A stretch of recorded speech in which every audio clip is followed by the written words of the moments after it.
So last time, Let's do. the prayers of hope had finally, after a great deal of travel, arrived in the city of Bazoxan. A city that is steeped in long history and the site of consistent battle and fights for survival, which the party was exposed to shortly after arriving, as the city was under attack by by dozens of gibbering mouthers, these mounds of flesh and teeth and eyes. The party witnessed two members of the Aurora Watch be torn apart before their very eyes. And they also met the leader of this city, the task hand, Varen Thilis, a drow Echo Knight, who was guiding them to an inn when the attack occurred. And he completes his journey, showing you to the ready room as I change the music. Let's come on.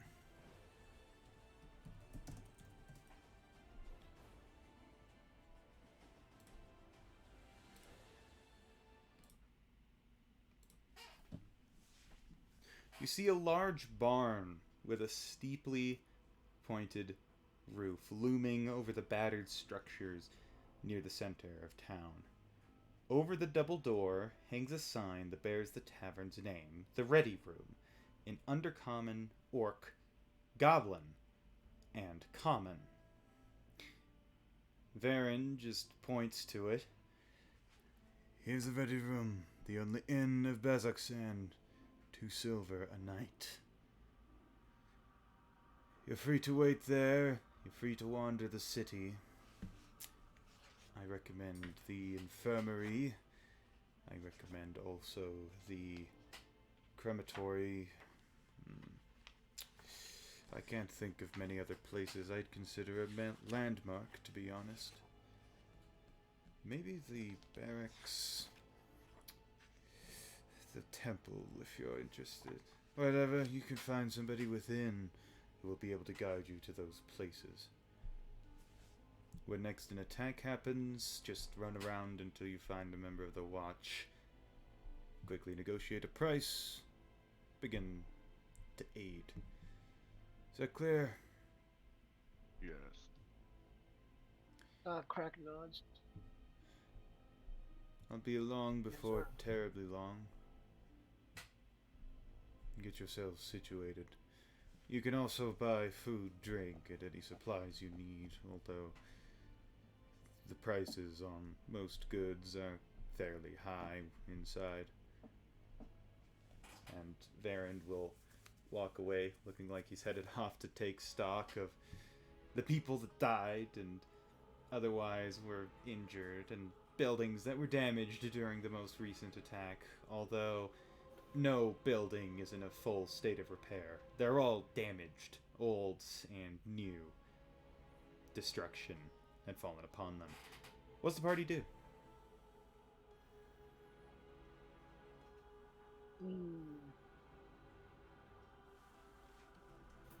We go red. I think Caracas looks at his entire body gashed and slashed. This Wait, am I there? is the ready room. Yes. Popped in. Yes, you're there. Yeah, just Pop out popped of into nowhere. this. You were Pop out purple, of the baby. sewers. You're there. Oh, I can't move my guy. No. Here, I'll fix that. Crack looks down at Tappy. Yes, Crack is alright. But Crack suggests we rest.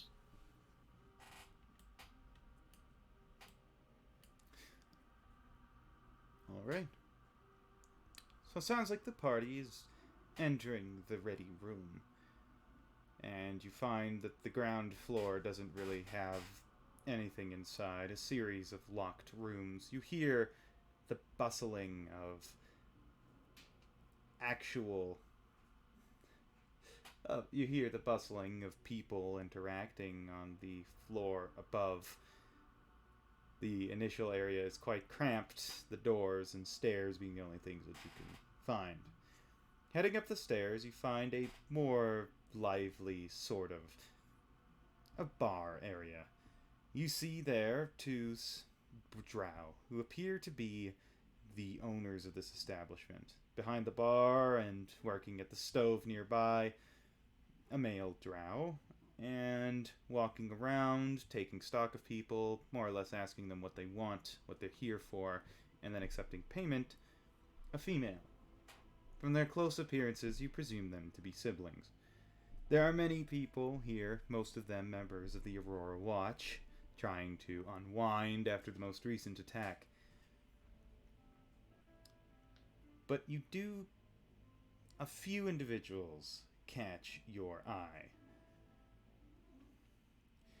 You see a tiefling wearing awfully strange robes that most of you probably wouldn't recognize. Some might, possibly, particularly those from the Empire. If you want to go ahead and roll me a history check. Yes, I shall. We got it on my sheet. History.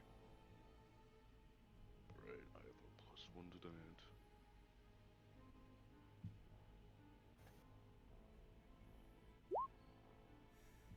Damn. 20.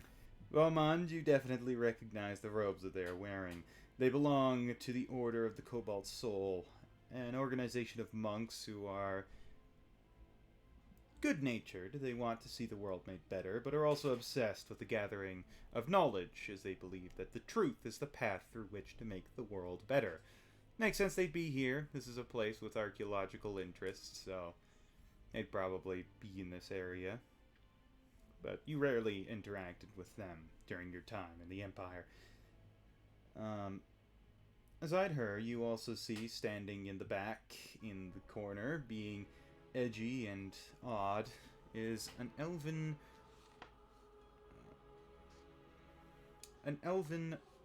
woman wearing bright red robes. The attire she's wearing is pretty obviously that of an organization. Makes her stick out like a sore thumb despite standing in the back, but none of you recognize this organization. It doesn't seem to be one that is often in the dynasty or in the empire. And aside those two, most of your attention is immediately drawn to a gnome in the bar singing a song which catches your ear. 1 second. Big surprise. Here we go.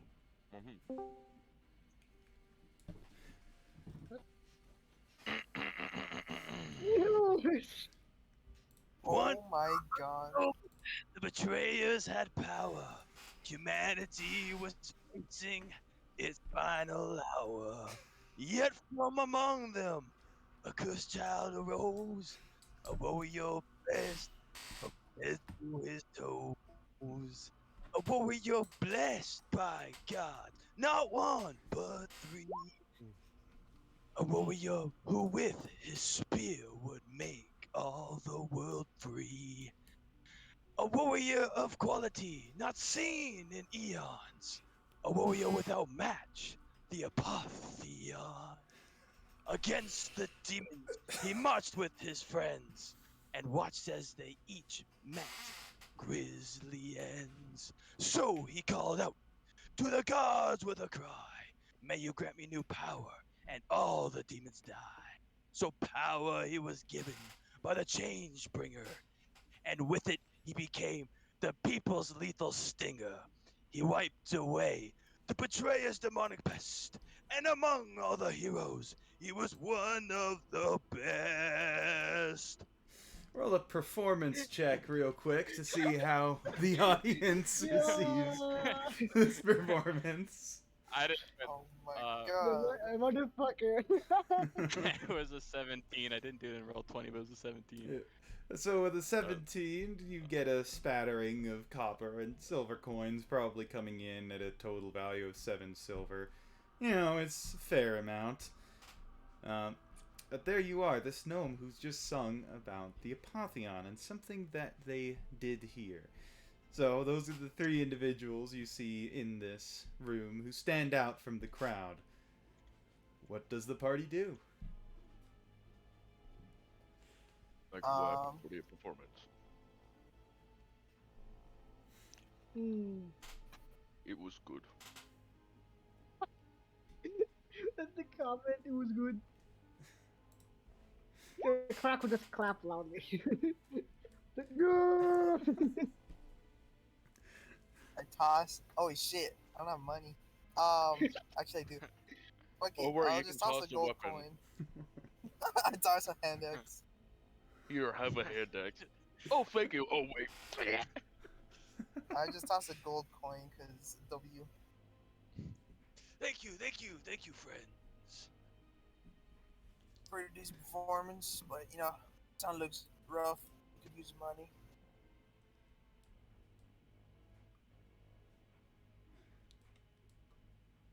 Surprised to see they have any kinds of arts here. As I just look around at the state of this entire place, which I assume is burning as we speak. It's not burning, although there are But some distinctive holes in close. the roof. Yep. Go ahead and describe this gnomish bard that the party's interacting with, Noah. Okay. Like 3'4", pretty short. I'm wearing like a hat, kind of like a beret. Bluish eyes, kind of like darkish skin tone. Have some leather armor, but it's kind of like a academic garb. Baggy brown pants, pointy black shoes, and I'm also holding a war drum. It's kind of the size of my torso. Yo. Yeah, that's about it. Yeah. What's your name, little man? Little gnome? I'm glad you asked. My name is Flimple Flumperton. That's an interesting name. Where you from? What? Lumberton. Well, I come. I'm from Oncarroll. I'm here on some academic business. That's pretty interesting. What's your name? My name's Gekru. This is my party. Fuck the party's name. Hold on. I'm trolling. The The orc in front of you raises his hands. My name's Crack. Crack does nuts. Much like those names.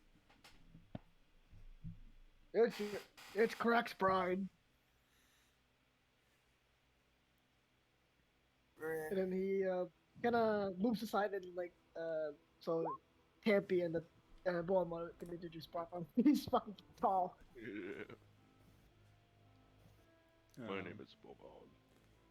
I am a simple warrior of God. And Flimble sign language is it's understood as part of common in this world, so you'd understand Tambi as they Oh, say. okay. This one's quite quiet. It's nice to meet you all.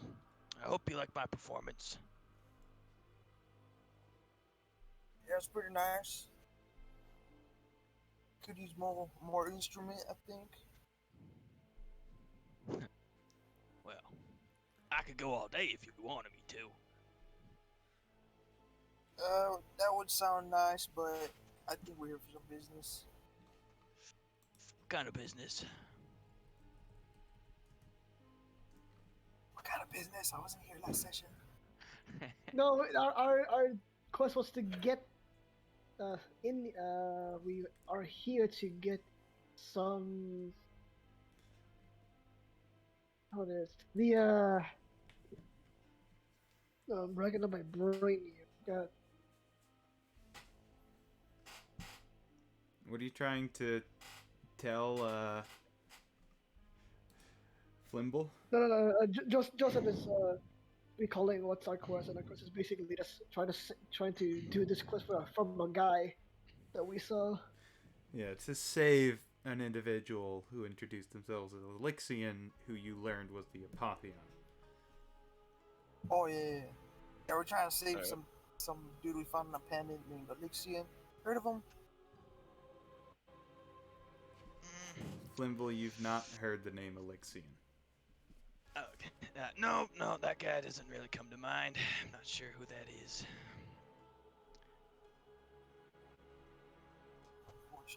Well, if you want to, I can show you what the pendant was. Gek, you remember that you were told the Apotheon's actual name is more or less lost to history, so nobody would recognize it. Oh, And then I pull out the jewel for your prayers. Just as a real quick show. Oh. Wait, do I recognize that guy? Or no? What is it? Roll a history check. Aha!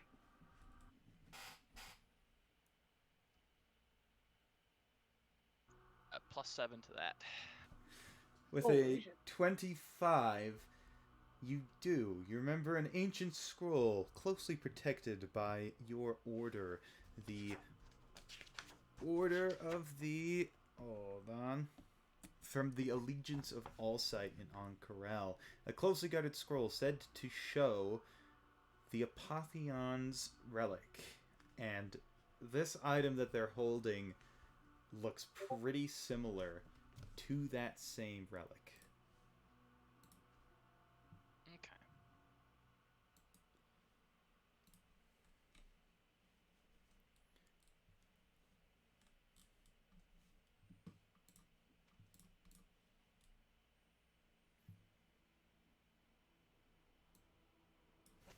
Well, I am.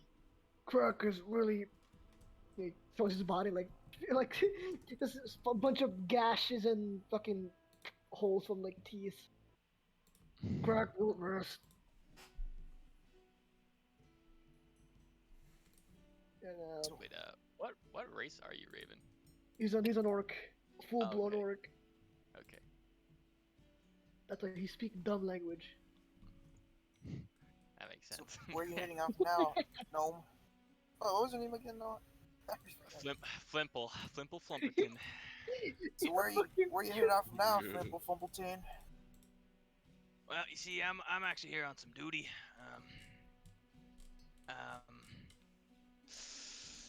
Hold on. You were sent to do research in Kazakhstan in regards to legendary historical events that occurred. In particular, the final battle between the Apotheon and the demonic forces of the Betrayer's Rise. And these people have an artifact of the Apotheon, you think? Yes. About the Apotheon, I kind of understand the communion with the Vandra, if that will be of some information for you to use. Sounds useful. Yep. Mind teaching us more about that? Alright. So, the Apotheon was already a champion of the Moonweaver. It marched into battle alongside his brave companions, heading towards the Betrayer's God's fortress, which protected their capital. That fortress was the Betrayer's Rise, still standing menacingly behind the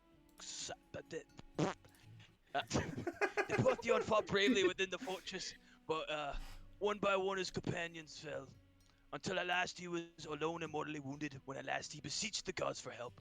He wished for a way to change the tide, and so received help from Avandra, the Changebringer. She renewed his strength deep within the Betrayer's Rise, and with this newfound power he annihilated the demon force within. Thusly did the Apotheon pave the way for the Betrayer's gods, being expunged from Wild Mount.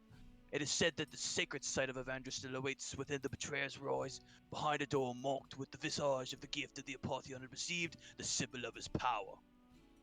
If that is information that will help you. That's all. That's what I know. That was sure a mouthful. Make sure to write that down. Yes, you probably should.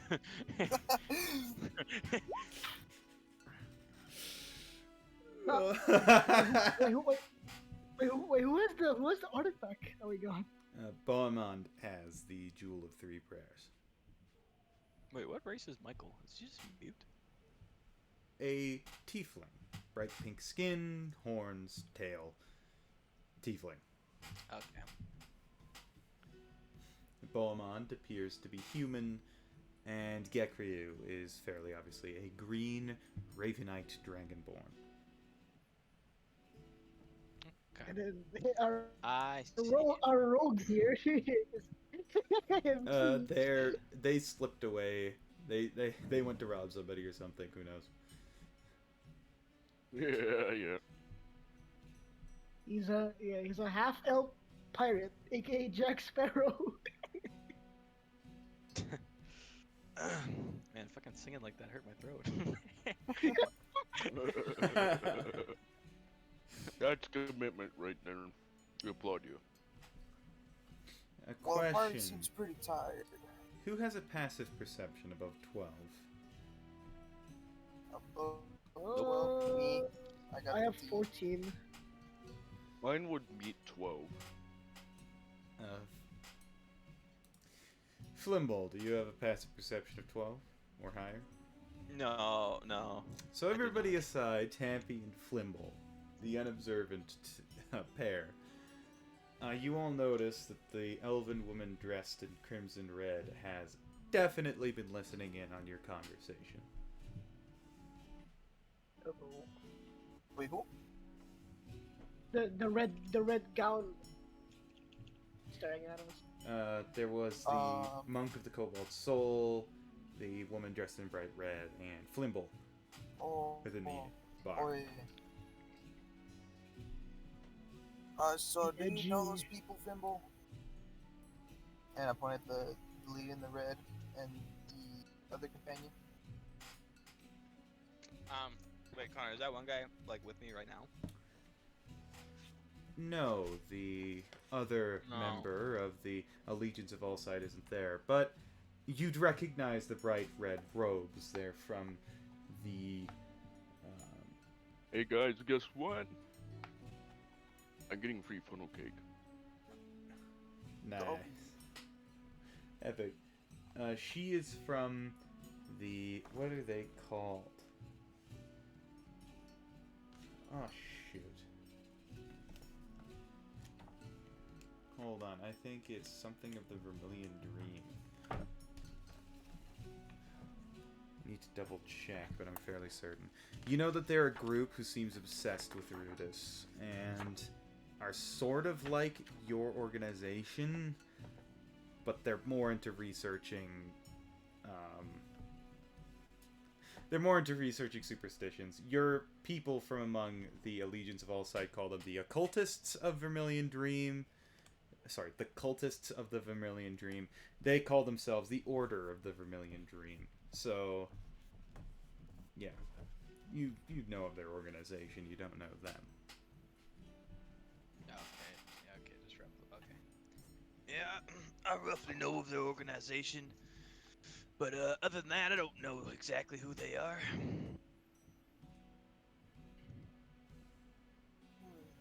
Interesting.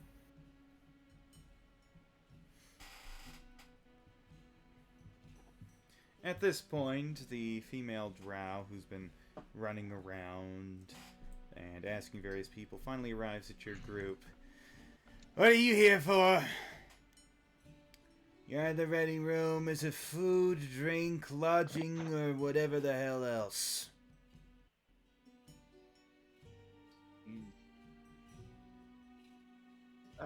Crack would look at the others. You guys gonna rest? Or you gonna stay? I could use a drink. The tallest glass of your finest alcohol, please. Right, so, a tallish mug of grog. Sure. Dallas! Grog! And the male drow behind the counter is like, right, Prima. And they get the beer and it gets passed along and, Prima turns to the rest of you. So what do you four want? I'll take the same the gnome's getting? What kind of food do you have? Rice and fish. What kind of fish? It kind of comes out of water.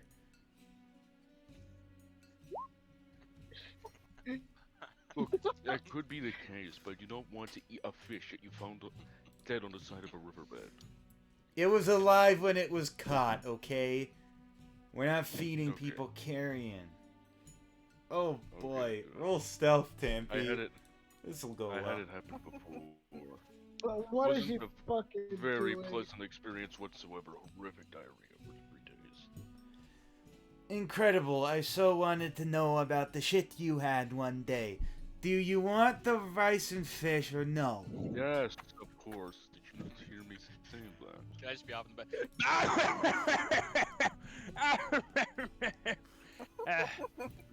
Shut up! I love you guys. Instantly sad. She hands I just start a laughing at drink the to funny- Gek and hands a bowl of fish and rice to Bohemond, and it's 1 copper Which piece I start for a demolishing. tankard of beer and 2 copper pieces for the rice and fish.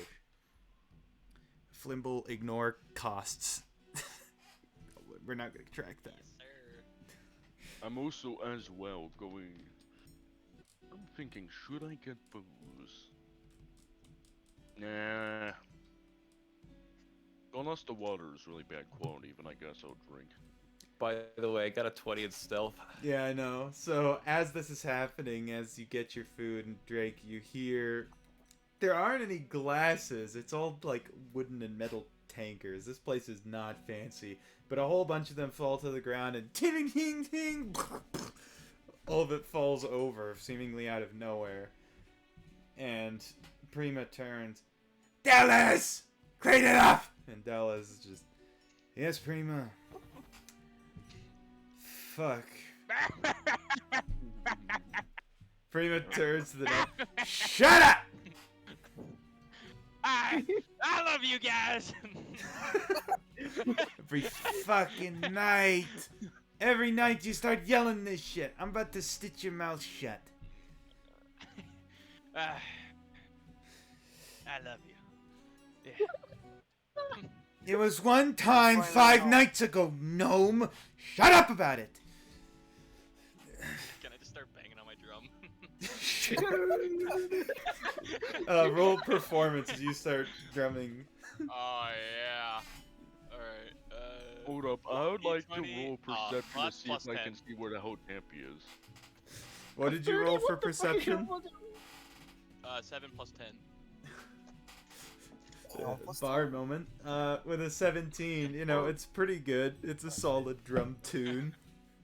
You know, nobody really Also- minds. And yes, roll a perception to After- see where Tampy is. I'm just like, hey, wait a minute, where's Tampy? It's a pretty low DC. Alright, let's see. 14. Oh yeah, she's in the room, just standing there. Kind of bored by the gnome's antics, but you know.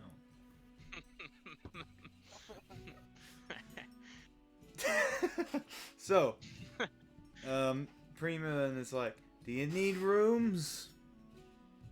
Yes, we do. 2 silver per night. Alrighty then, as I hand her 2 silver. I'd also like to look through my bag and see if anything that could possibly be fun. Like, do I have any cards or anything like that? Do you? See, from what I see, I Oh. don't. Which is a shame. Oh, you want to play a game? I have dice on me. We should play Dungeons and Dragons.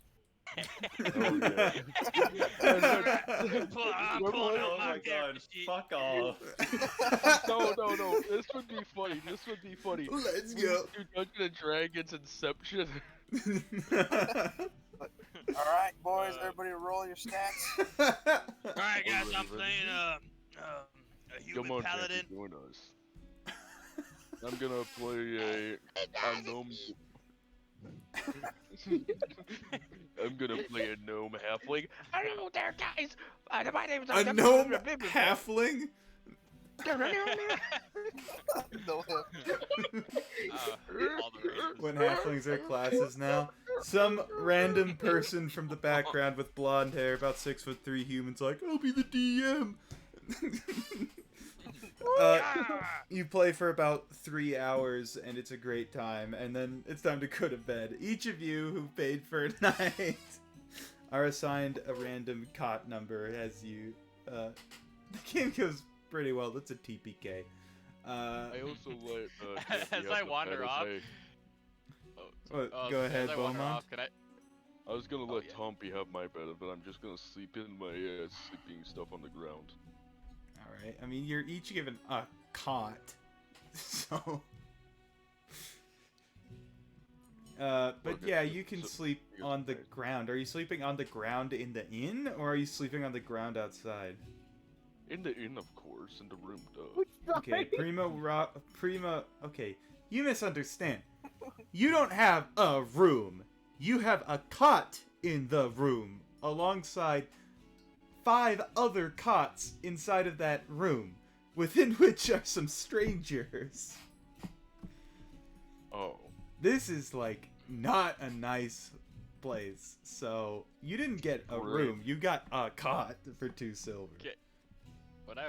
As I wander off to like my area, could I just be like, Women, follow me! And I just bang my drums. Roll persuasion with disadvantage or intimidation, I guess. oh hell yeah! I have a +7 in intimidation. oh Lord. All right, D20. It's very high DC. D20. Uh-oh. Oh.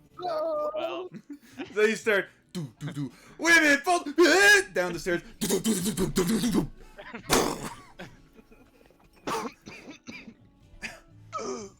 Women! Women. you just blame women for you falling down the stairs. Jeez. Shut up! Stop laughing! Taffy's just laughing. The woman in the party. I forget to mention Taffy's a woman. oh.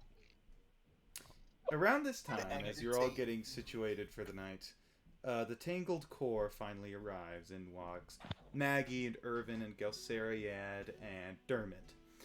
And they all look kind of dejected. They don't look like they had a great day. And they quickly go over to Prima and they pay the 8 silver. Dermot's just, hey. And you hear Prima saying this and that, and you hear Maggie getting increasingly pissed. What the fuck do you mean I need to pay 6 silver? She's like, a cat won't fit you. You're fat. She's like, Oh fuck. Maggie looks pretty pissed, but also just hands her the money. Fine. Whatever. Gelsariad and Irvin walk along, and they're all headed off to their rooms. You do notice, Tampy probably doesn't, but anybody with a passive perception of 10, Flindle, Oh, you they're have... probably all. No, Io's not there. Uh-oh. Wait, are those awake? Do we see them? Yeah, they're coming in as you're all headed to your rooms. To your cots. So. Crack would like. I don't know. How many people are in the car? 5. Yeah, Yeah. everybody. Is it just us, like the Tangled Core and us, or are there any more strangers in here? There's plenty of... There's a few strangers who are getting cots. There's the Cobalt Soul member, there's the Vermilion Dream Lady, and there's another tiefling with orangish skin, a touch pudgy with a bag full of notes, who also arrives late in the day and just beelines it to his room. Doesn't seem interested in interacting with anybody. So there's a few people. And like a couple other mercs. Crack would like raise his hands, greeting them. Nice. You guys made it. Yeah. Maggie replies. He looks around and seeing that one is missing. Oh, where's Io? Irvin just perks up. She's spending the night in the infirmary. She got hurt Did something happen? pretty How badly. hurt? Do I hear this? Yeah, you hear that.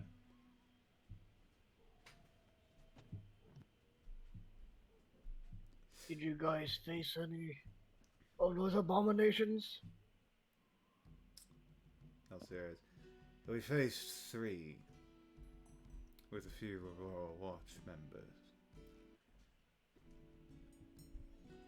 Oh. My magic Good. failed me in temp and Io. He responds to Tampy with this then.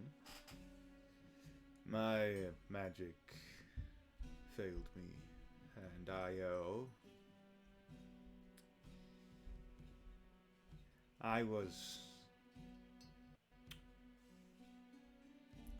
The gibbering drove me to a spot of madness, and Io pulled me away from them, putting herself close enough that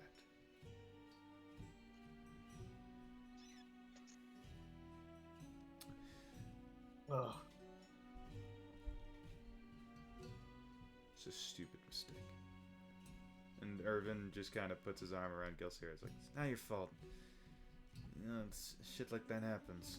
I've never been able to use magic, and you know, you did a pretty good job. It didn't fail him the whole time. You did well. Gelsera still just looks dejected. hey, you did your best. What's more important is all of you guys are safe.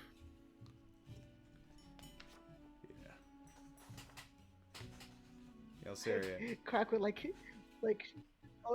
Crack opens up his arm and see like all the gashes and everything. Dermot, It always gets walks worse. towards- She's in the infirmary, but they keep it tightly locked up at night.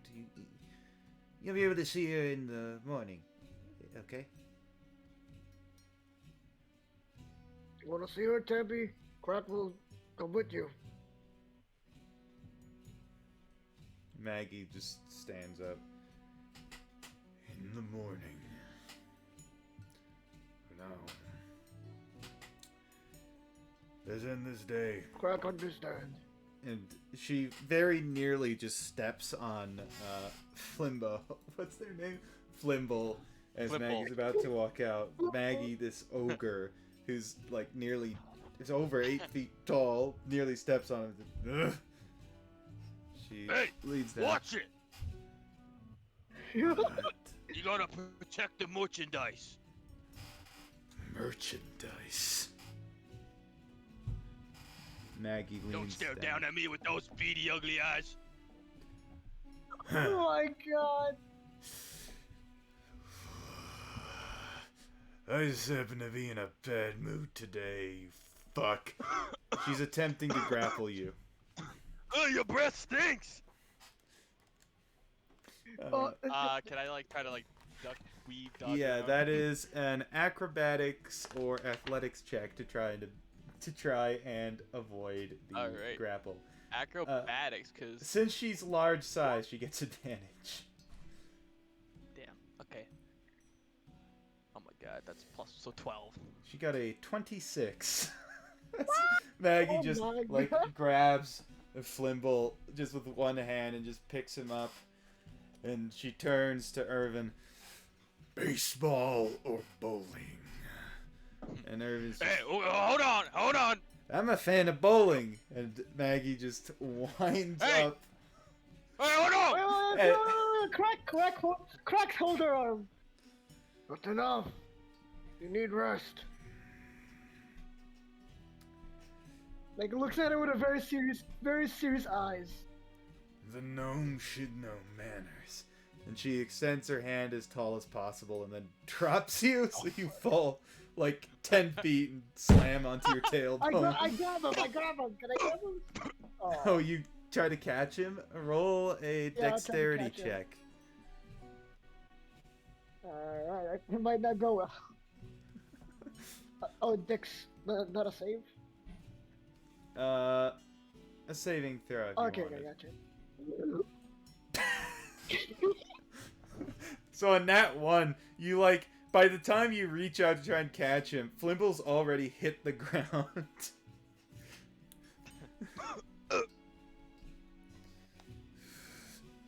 And Dermot's just, come on, Maggie, we should just...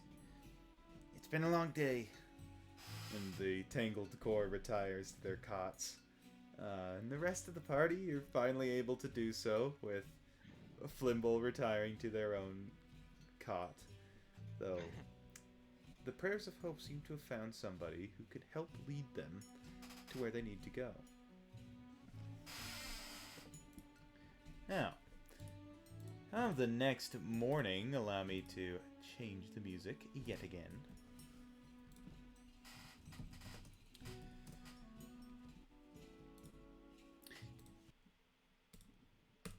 In the morning, you hear a surprising amount of hustle and bustle and activity outside. And not people getting eaten. Not people getting eaten. You hear the Good. sounds of the city being repaired. The sounds of hammers, saws, all sorts of different tools being used to repair the extensive damage that had been done during yesterday's attack, and hopefully some of the damage that had been done in an earlier attack. And the attacks before that one. Yes. With the morning, Tampy and Crack, I presume you head to the infirmary, correct? Yep. So early in the morning, the two of you set out and head for the infirmary, which isn't hard to find. Galceria points you in the right direction and you hear Dermot. The Tangled Core, you hear them speaking, and Dermot's like, if we all stood around doing nothing, I wouldn't let us hear the end of it. Best we prepare, right? Maggie's, I'll find a boulder to lift. Stands up and heads out, and Dermot's, I'll go to the temple. Galceria, I'll find a secluded place. Well, it wouldn't matter if my magic went out of control. And Irvin's just sitting there. I'll find a training dummy at the barracks, I guess. He sets out. Moving to the infirmary, you find that the infirmary are actually 3 buildings on the perimeter of the central square. Each of them have a door marked with a symbol of a hand alight with magic. A symbol amongst the Kryn dynasty for a place where healing occurs. Now the walls, once you're inside, they're lined with shelves that hold old books and medical supplies. The floor is crammed with narrow cots, and there's a small office in the back, its door ajar. The air reeks of medical poultices. And there is a priest walking around chatting with the various Aurora Watch members who have been injured, some of them worse than others. Some have received such substantial injuries they're not returning to the field. Some are more minor and will. And you see in the back, covered in an extensive amount of bandages across her torso, is Io. Flimble, are you with them, or would you be with the other two? I think I'd be with the other two back at the. Sure. Yeah. So Bohemond and Gekru, you're doing something else, whilst Crack and Tampy head off to see Io. Quick question. How do you spell Io's name? A-Y-O. 1 second, I'm getting a phone call. A-Y-O. Sure. That is Ayo. Wonderful. Bohemond and Um, Gek, you were planning on going somewhere else, or were you going with them? Girl, I'm gonna stay back with Galceria and see if I can comfort him by messing up, or comfort his mess up. Sure. We'll get into that spot of roleplay in a minute. So I guess Bohemond, Yeah. Crack, and Tampy head off to see Io. Gekryu is sticking with Galceriad, and Flimble will be also with Gek and Galceriad. He's just heading that way. He's chilling. So, as you enter, you see Io just with bandages across the, more or less her entire torso. Very little is not heavily bandaged. As you walk in, she gives a smile. If it isn't the prayers of hope. Crack kind of like laps, seeing. You would say they did a number on you. Well, it's mostly just flesh wounds, nothing too bad. It's loss of fair bit of blood. Yeah. Had to take it easy too. I'll be fine in a couple of days, Tampy. Don't worry about it. Especially with the priests here helping me out. I'll be up at them by tomorrow, maybe, or even today. That sounds nice. All of us were quite worried when you were not over there with them. It all really works. Especially damn it. Glad that none of them were here this morning at least.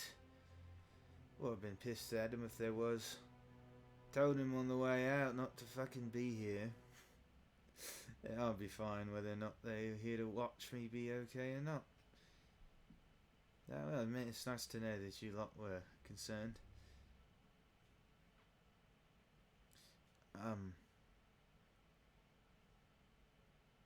Well, I'm back.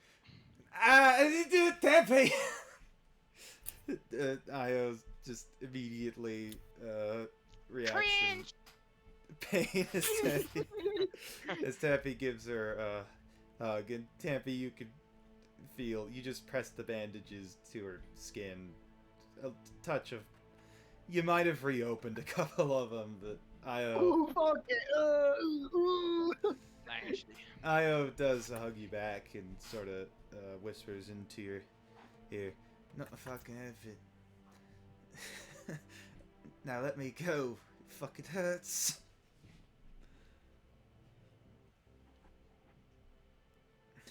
Yeah, no problem. Io has a purplish shade to her face. Well, welcome to my humble abode, the infirmary of Bezoxan. Where priests walk around and the Aurora watch. Hopes not to die tomorrow. The Aurora watch shoots a sideways glance at wow, you had to say it. But they mostly don't really do a whole lot. Yeah, why not just go around, look about, I suppose. Hey, also, I wanted you to, I was wondering, right, the sacrifice engines, I heard some people say something about those. You mind looking at those, telling me what they're all about?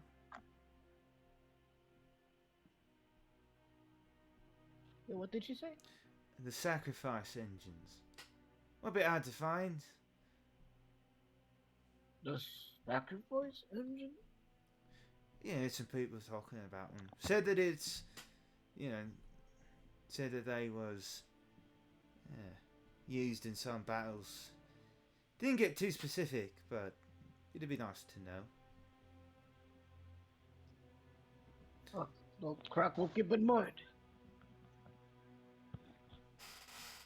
This point, a drow priest wearing a symbol. Actually, I'm not sure if any of you would recognize it. Those from the Empire, I don't think you know this deity. Let me double check. But Crack, go ahead and roll a history or religion. Oh shit, okay. History or... Ooh. Well, he doesn't have religion, but let's see if his history is good. Come on, baby! 14. 14, you probably know it as Coralon, the Archheart. Typically seen as god of elves, but depending on where you are, orcs are perceived as a cousin to elves. So there were some orcs in your tribe who worshipped Coralon. There weren't many, but you know the symbol. Oh, interesting. The priest walks forwards and... Are you lot some more of Io's friends? Yes, we do.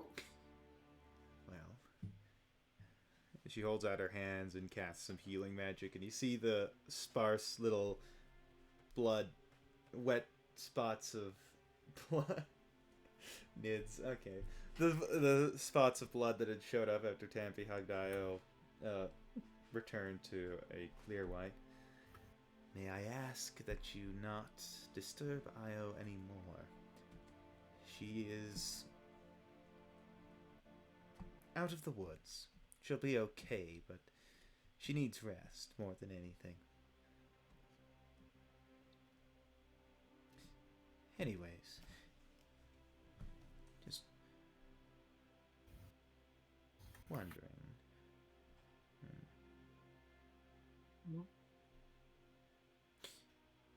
You lot, what are you here in Bazoksan for? Perhaps I can help. Uh-oh,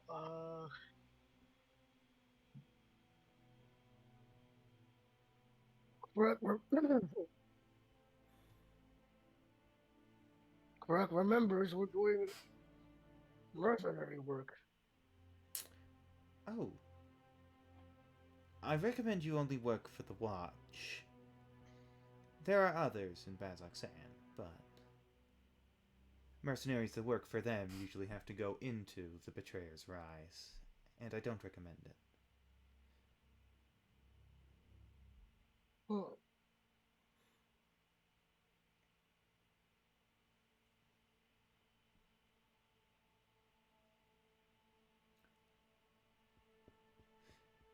Well, if you'd please be on your way so that Io can, well, get the rest that she needs. Understood. Come on, Tabby.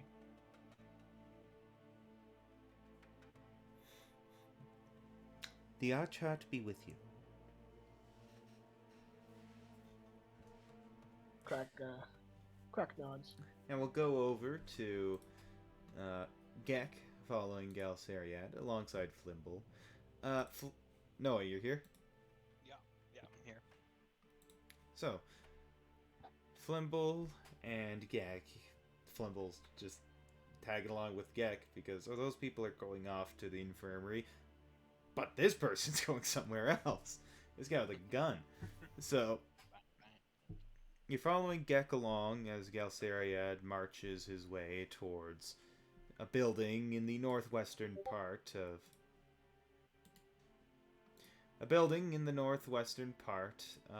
the city. One from which smoke arises, and he notices you following him. What is it? Where you heading off? Where you heading off to, buddy?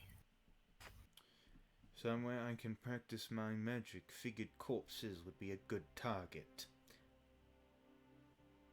You wouldn't mind if I joined you, would you? Fine. And he continues his march along. Was the gnome here? Oh, don't worry, I'm here for more support. Yes, you were very supporting of our morals when you insulted my friend. I start banging on my drums. Hey guys, I'm starting to feel a little sick, so if I don't talk too much, just want to let you know why. That's okay.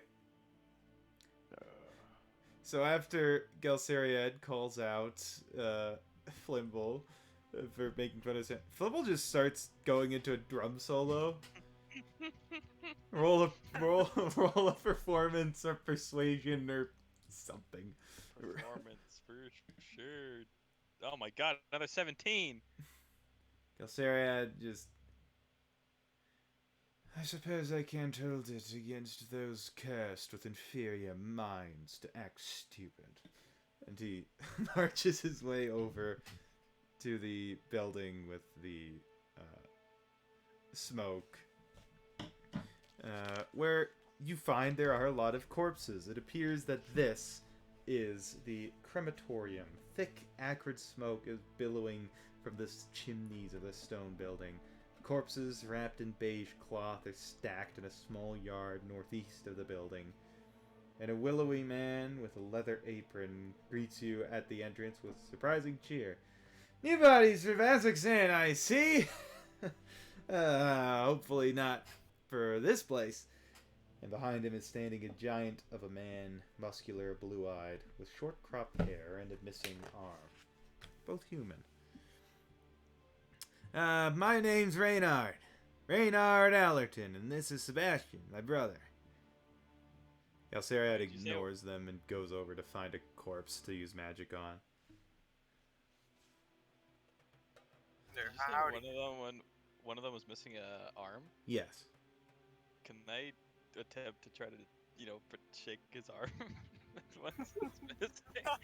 Wait, what are you doing? Fuck. Like I'm like gonna hold my hand out to shake his arm to the one that's missing the arm. Alright, you hold out your hand. Wow, Noah, that's so... You hold out your right hand to the man missing their right hand. And Sebastian looks up at you. Wait, he's always looking down because he's way taller than you are.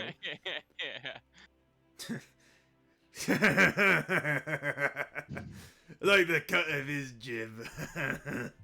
And they grab your right hand with their left and shakes your hand vigorously, which just makes you go a foot off the ground when they go up and back to the ground. And it's like, Nice to meet you. so what do you lot here for? Well, it seems he's using a corpse for target practice. As you see Galceria cause one of the corpses to go flying and then slam into the ground. Okay. What are you two here for, though? I'm just here to make sure he's fine. There's an accident happened with him. Don't want him doing anything reckless. Okay. I mean, if you're here, you wanna help? It's very easy. Just throw the bodies into the furnace. Oh, that's Sure. light work. What did you say? I said that's light work. Well, then, shouldn't be too hard for you. I mean, we have 2 people and 3 hands. Much rather have 4 people and 7.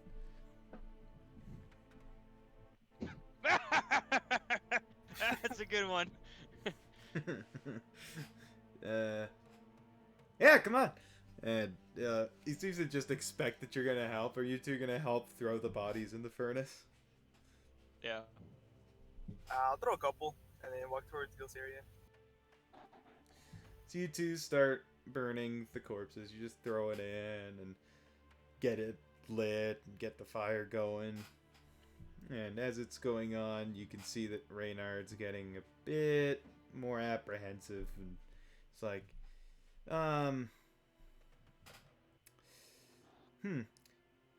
yeah, sorry, shit, I have a date tonight. Seb, you good to finish up with these two? And the Seb is just, yeah, sure. A date? I'm very good with dates. Nah, sorry, one person affair. Just get the rest of them, there aren't many more. Oh. And Reynard runs off, and then after he's well and gone, Seb's like, he doesn't have a date. Anyways, and he throws one more body in, and you can see that buried underneath was what looks like the body of a demon. It's a crow-like demon. Gek, you would recognize it. It's of rock. And it's not becoming black ichor. Most demons, when killed, sort of melt into blackish demonic ichor, but this one hasn't. Like, should burn, same as the others, come on. Okay, it seems kind of odd, but hopefully nothing wrong. Usually the Senator Iker, but I guess if you say it's right, it's fine. Should be fine. I mean, maybe it's just barely alive, in which case, the fire should finish the job. And as you're picking up the rock, you hear somebody, "Wait! Stop!" The voice from down the street, and a bookish tiefling is jogging into view. Bunch of archaeology tools hanging at his waist, and he has a satchel with a bunch of notebooks. "You can't burn that yet! I need to study it!" He reaches in the satchel and pulls out a badge and holds it up. Flindle, you know this tiefling. He's holding a symbol of the Allegiance of All Sight. He's the other member who came with you. Oh, okay. And he's approaching us? Yeah, he's running up like, "You can't burn it!" Who's this little feller? Oh, hey, Prolix! Flindle. Anyways, so I need to study it. This isn't dissolving. It's weird. That means it could be interesting and valuable. Or it could just be alive. Maybe. Probably not. It's not moving. Hey, Prolix, real quick, did you make any friends yet? Cause look at the friend I made. No, I didn't make any friends because I'm here to do work, unlike you who gets absolutely soaked through every single night and wastes away the time that the Allegiance gave us to research. That may be so, but with more people, I can explore more opportunities. Yeah. Then the rocks, they sometimes eat jewelry. Maybe it ate something magical. Which means we'd have to cut into it. Are any of you good at skinning things? I've dabbled in a little. Can't say I'm the best, but I guess I would say the most experience. Perfect. Any shit that doesn't look magical and that I don't care about, you can have if you cut it open. Sounds good to me then. Cool. And he immediately runs over and gets behind a wall. "Cut it open when you're ready!" And Seb sees that happen and he sort of backs away. You sure this is safe? Kinda scaring me there. If you do it well, you'll be fine. Okay then, here goes. Roll What'd I a roll? survival check. We hit those. 21. Alright. You pretty easily managed to cut open the rock. It's not too difficult for you. It's basically a big-ass crow in its midsection. So you cut it open, and you get to its stomach, and you peel it up, and immediately Prolix runs over and begins looking. And you find, like, pieces of Aurora Watch armor that he tosses aside, and, like, a skull that he throws to the side. But eventually he finds some things. 3 rings, 2 little crystals that are gold trimmed, and a cube-shaped puzzle box. And he looks at them, and then he holds out the 2 crystals and 3 rings. "Here, that's your payment." Okay then. Thank you. And he's looking at the puzzle box, and as he is, you see the rock beginning to dissolve into demonic ichor. "Well, I guess it was this." What's that? Fantastic. "Don't know, I'll figure it out." And he jams it into his satchel. Alright. Fantastic. Sorry, my name is Prolix Youssef. What's your name? I already know yours. Don't tell me again, Flimble. Flimble. My name's Gekru Yasop. Call me Gek. Excellent. Thank you, Gek. Thank you very, very much. Yes, I'll open this puzzle box, and I'll do it in my room, and it'll prevent the danger within from hurting anybody. Yes, it'll be heroic and legendary, and then I will be seen as the superior scholar, and not this, gesturing to Flimble. Wait, sorry, what did you do? He just dissed you. Oh. And he puts the puzzle box back into his satchel. You can dispose of the body now. Alright, well, we're ready to toss this. What was the guy's name again? Sebastian. Oh, Sebastian. We're ready to toss this, Sebastian. I mean, yeah. He Alright. picks it up and throws it in. Oh! Yeah. He turns to Gek. Real quick, there's an elf in red clothing, a cultist of the Vermilion Dream. Don't do anything she says. Why? Because she's crazy and also evil. And how do I know you're not crazy and evil? I mean, I paid you to open up the demon. Well, Plus, not no saying Flimble, that, I'm I not opened evil the or demon. crazy. Right?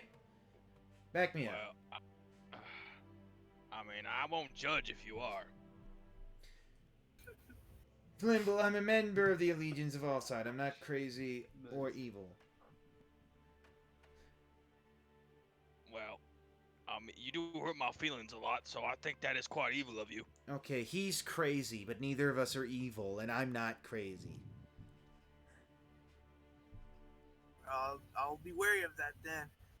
That don't mean I trust you fully. Right. Alright, get the rings and crystals checked out. They probably came from inside of the Betrayer's Rise. Could be anything. Could be magic. Who knows? Alright, I pick up the rings, the crystals. Alright, you have 3 gaudy rings, 2 crystals. Mark that somewhere in your inventory. Sir.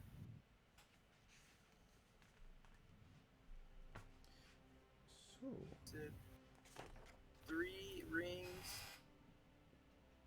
Say Gaudy? Wait, what? How do you spell that? Gaudy. It's basically another word for excessive to the point of being ugly. Oh. They're too much. And you said what else? 2 crystals, rimmed in gold.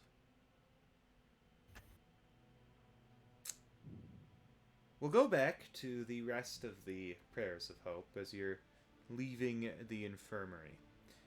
And one of the members of the Aurora Watch raises their hands. Oi! Come here a second. Looks at the guy. Oh, yes? You see a drow woman, pretty heavily Oh. injured. Looks like she's recently lost an eye.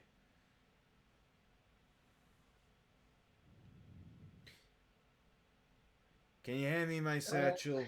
She gestures to it. Doc said not to stand. Sure. He grabs a satchel. Thanks. Sort of gives it. She opens it and pulls out a tiger's eye carving. Tiger's eye being a type of jewel. Orange with flecks of black. And it seems to be a carving in the shape of a rabbit. And a name is carved in the bottom. Put this by the wall of the Unforgotten, okay?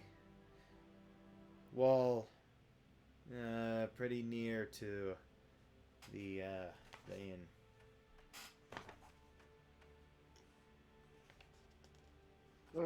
Okay. Thanks. Name's Naven. Do that for me, I'd be much obliged. Croc understands. Name's Croc does not. Nomad. He nods. And he'll look at Bonbon and Tampy. Are you guys coming with crack? Welcome to civilization. Yeah. Other places are better.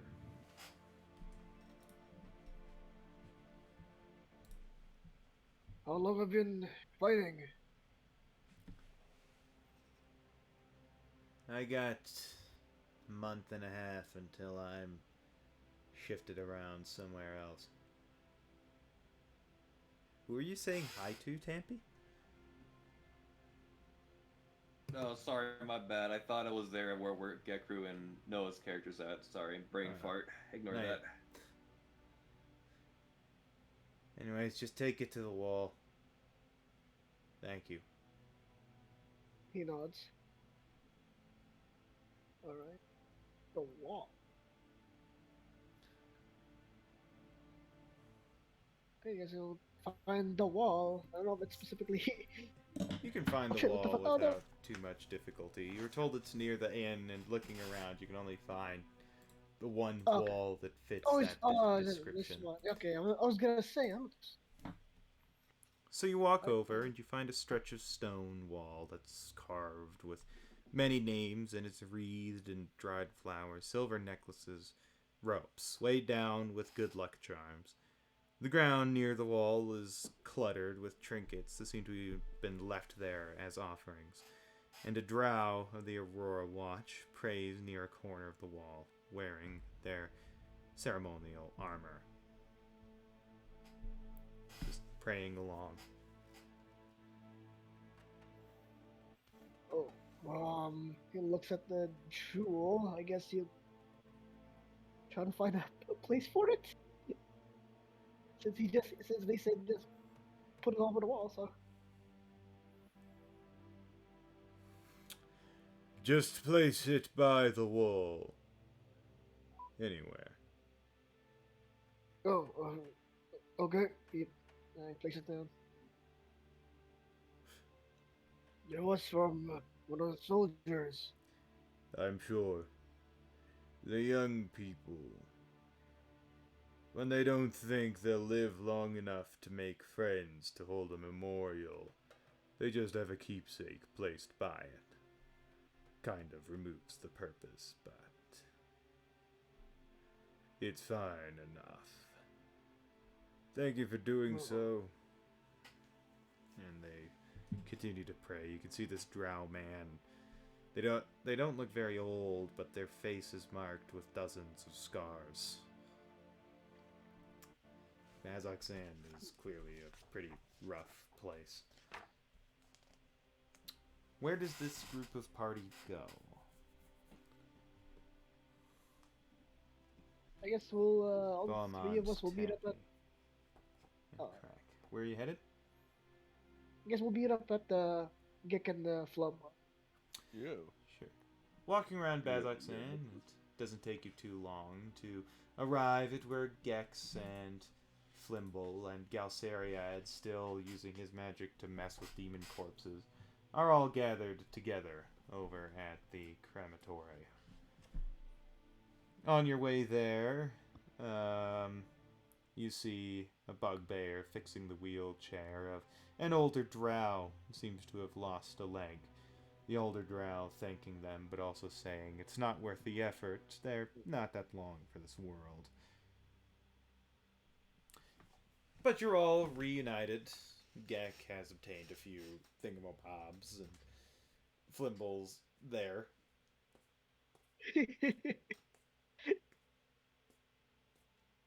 Hey guys, what you doing? Nothing, just helping out here. We're playing around. So how's Ale? She's recovering. Well, at least she's not worse as crack. What's That's everybody's good to know. passive perception? Mine's 12, but my head Mine's fucking 14. killing me for some Mine's reason. 15. Mine's 7. Mine's 11. 15. Why Gek, does my you head hurt? notice. the woman in red robes. Oh fuck. She's following Beaumont. Her eyes are glued on him.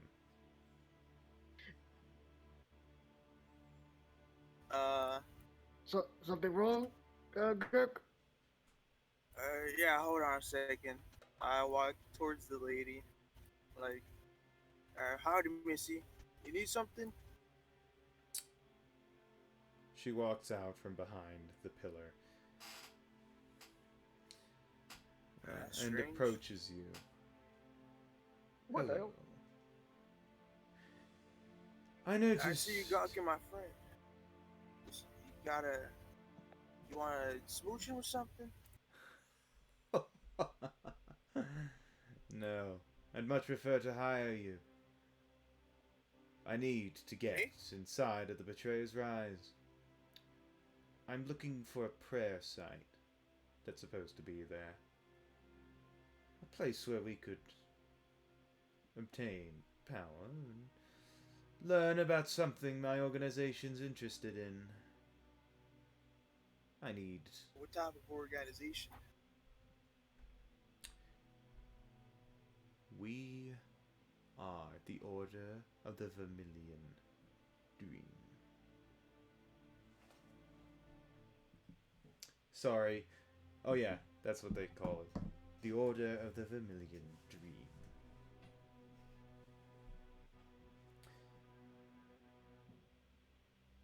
So why do you want to hire us? Why do you want to get inside? You seem strong, and from what I heard, we actually have common interest in finding this place. 50 gold each. You said 50 gold each? Each.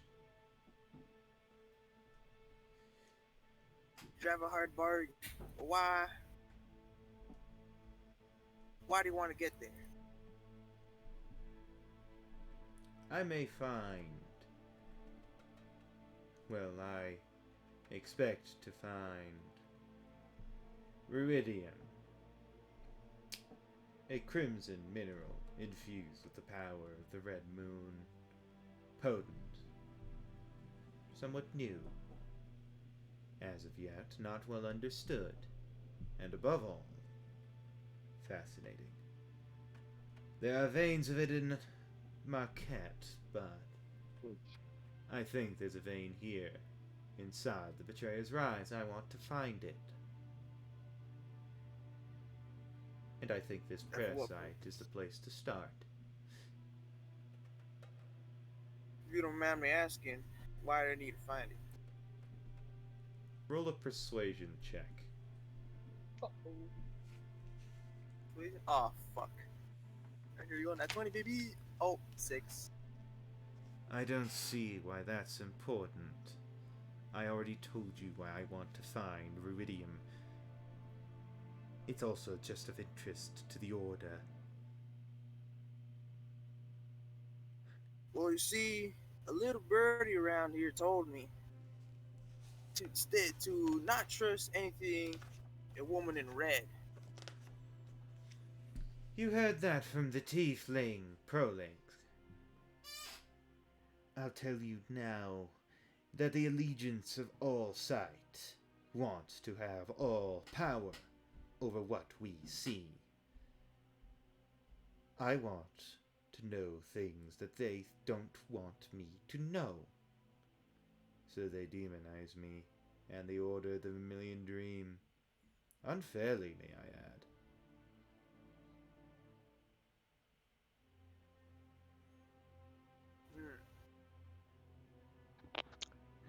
I don't know, that sounds quite fishy to me. As though you would say anything different, Allegiance member. I'm not asking you. I'm asking these fine people. Prayers of hope, were you? Been a couple of That is what rumblings. we are. Yes. Couple of rumblings in the city. You seem reliable. 60 gold each. And you stop asking questions. We go in, find what I'm looking for, and leave. That sounds like a deal to me, as long as you're paid upfront, of course. Obviously.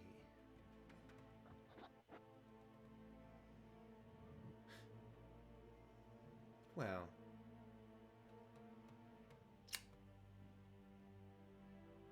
I don't know much about what door to enter. I was in the Betrayer's Rise, briefly. Nearly got myself killed. While I was there, I saw that most of it is one enormous, possibly infinite chamber. You can walk and walk and walk, and the entrance seems just as close. And lining it, from top to bottom, an enormous number of doors, each with a different symbol. One of them leads to what I want. Maybe more than one, but I don't know which one to choose. If you could find the right symbol, you could guide us there. I can get what I want, and you could be paid. We find that door, you get your money, before any real danger happens. And once we're through, and we actually find the Viridium, I'll share some secrets with you. Worth their weight in gold. And why not throw in just a few extra gold pieces? Is this amenable? Well, you see, this sounds too good to be true. How do I know you ain't messing with me? You're heading into the Betrayer's Rise. You'll die if you're not careful. I don't think it's too good to be true to pay you well for risking your lives. Alright, how about this? You pay us half now, and the rest half later. Half when we're at the Betrayer's Rise.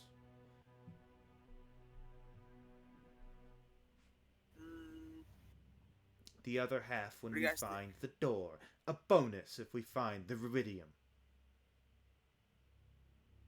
What do you guys think?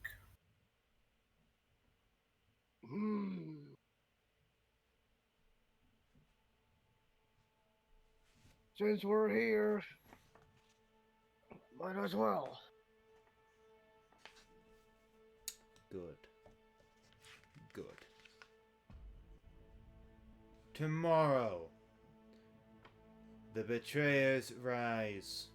Walk the path and ensure you're there. Until then, I'll retire to the ready room. I'll be there if you have questions. She turns around and begins to walk away.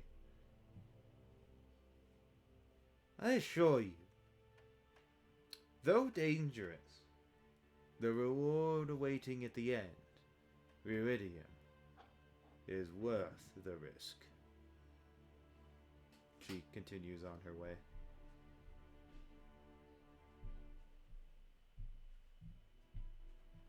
Alright, boys. Hey, Connor. Yes. While she's walking away, could I wait? Does detect thoughts like mind read? So I think that detect thoughts, you'll initially be able to detect their surface thoughts. So the things just on the surface of their mind. Could I detect to see And what her? Then you What can she's- delve deeper if you want to, in which case to make a saving throw and they'll know. If I So, fail, so the first thing you'd need to do some verbal and somatics and say something, and then, with as long as she's within 30 feet, you can quickly read some surface thoughts.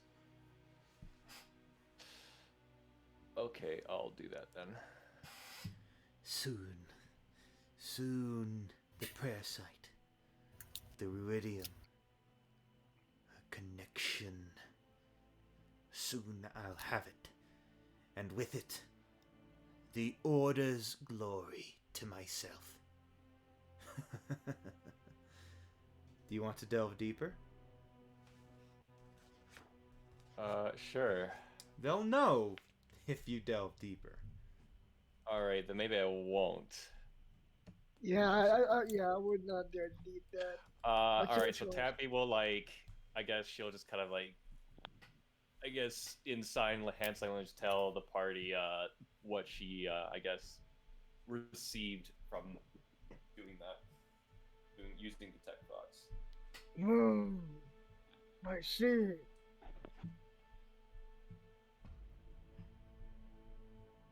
Sounds very fishy. Keep a close eye on her. We really should. Yeah, Flimble, your organization and the Order of the Vermilion Dream don't like each other. If you wanted to weigh in. Okay. Fuck man, I cannot stand those people. Yeah, Crack looks at Fumble. You know them?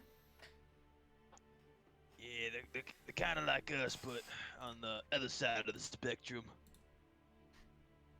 They're autistic. Wait, what? What customer spectrum? or a better word to put it, the cultists. Wait, But- why are we laughing? There isn't any line they won't cross. But that's why I like to think they're on the other side of the spectrum. Are you a cultist? No, I'm simply just a scholar, looking for some information. Sounds exactly what they're doing. You know, They're Flimble, I bet trying you're a to- nice guy, but Yeah, I'm gonna keep a close eye on you, boy. well, they're the evil weirdos. They're trying to assert power in Ankara. It's all sounding the same to me. Whatever Don't they worry. want, we should be careful. And keep an eye out of them. Yeah, I hate those other spectrum bastards. Yeah, Crack. Crack would look at the Gek. You sure we're gonna do this? Well, 70 gold is a lot of money. I'm trying to invest into a new weapon. I could use the money. I don't know about you guys. He looks at his axe. A new weapon would be suffice. But Crack. Lord forbid she double crosses us. I'll Your break sis gonna every be sleeping with the fishes. I'll break every bone she has.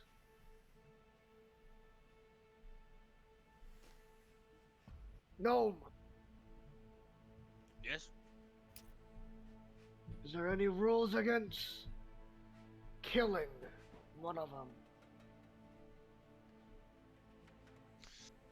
I don't know much about your religions and all theirs. Like I said, I don't like them other spectrum bastards. I don't care about them. He grins, then killing it is an option. I play my drums. So, there are a couple of places that have been mentioned inside Bazzoxan that the party's yet to check out. Sacrifice Engines and the Temple. Oh, also, you haven't been to the barracks yet. Where's the party want to go? Alright, who said about the sacrifice engine? So, Forgot what, you can ask. You can ask some people of Bazzoxan, you know. You walk along and you find a red-faced human who's rambling drunkenly about how demons are coming to kill everyone. And you can ask them, and they're just like, the big things that look like amphitheaters. Over there. There's 2 of them. And you can find them without much difficulty. Discovering that, imagine a stadium with seats and even places for concessions, but in the center It looks as though there's just a whole bunch of blades and a lever behind a locked gate that it says on a plaque, this will activate the spinning blades. Only activate when you're pushing a demon into the blades to kill them fast. Boop, Oh, that's a blender. boop, Yep. What's that, John? boop. Oh, what? The lever's Joke, behind it's a joke. a cage. Okay. I do not want to kill anybody at the moment. Sounds good. Sounds good. Keywords at the moment. Y'all better not annoy me.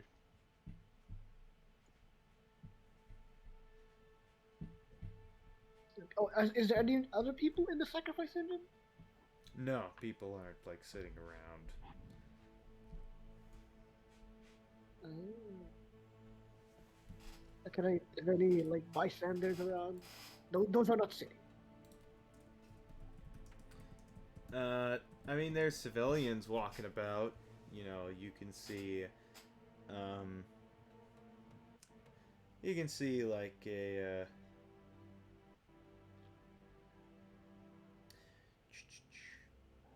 you see like an old tiefling walking by on the street nearby. They're crying and carrying a little casket heading towards the crematorium. You know, there's people walking along.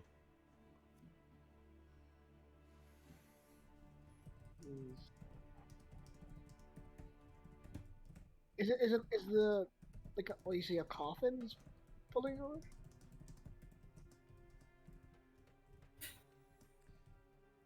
Yeah, a small coffin. Or are they pulling it, or They're someone else? carrying it. It's not that big. Oh shit!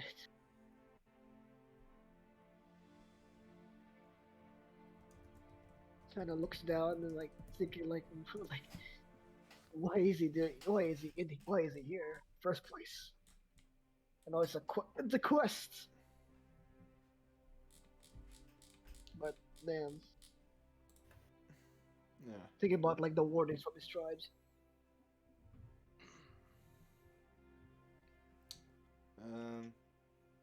Yeah. And then what are the other places? There's a temple in the barracks. Well, let's head to the barracks. You want to guys go to? Sure. Real quick.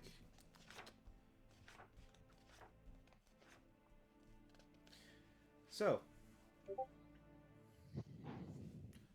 1 second.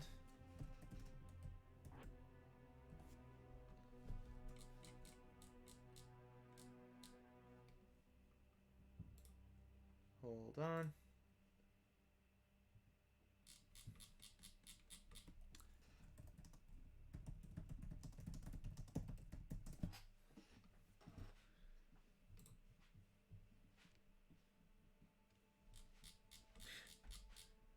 So, as you enter the barracks, you hear that it is filled with sounds of chatter, voices shouting orders, and clanging metal. Armored Aurora watch. Soldiers go about their business, performing drills, sharpening weapons, and you see Irvin swinging their daggers, wielding one in each hand at a training dummy, slashing into it, heavily sweating, seemingly having already been at it for quite some time. Croc would like smile. Irvin! Oh, hey.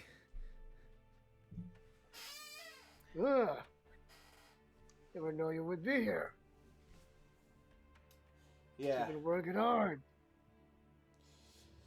Yeah. I mean, gotta be able to land with these things if you're gonna be able to fight well. What are you lot here for? Well, we're trying to lay the land here. Trying to figure out where the places are. Fair enough.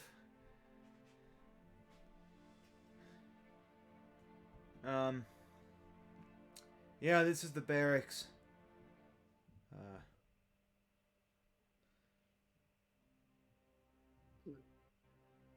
Is there are there soldiers around here? Yep, there's a bunch of different members of the Aurora Watch.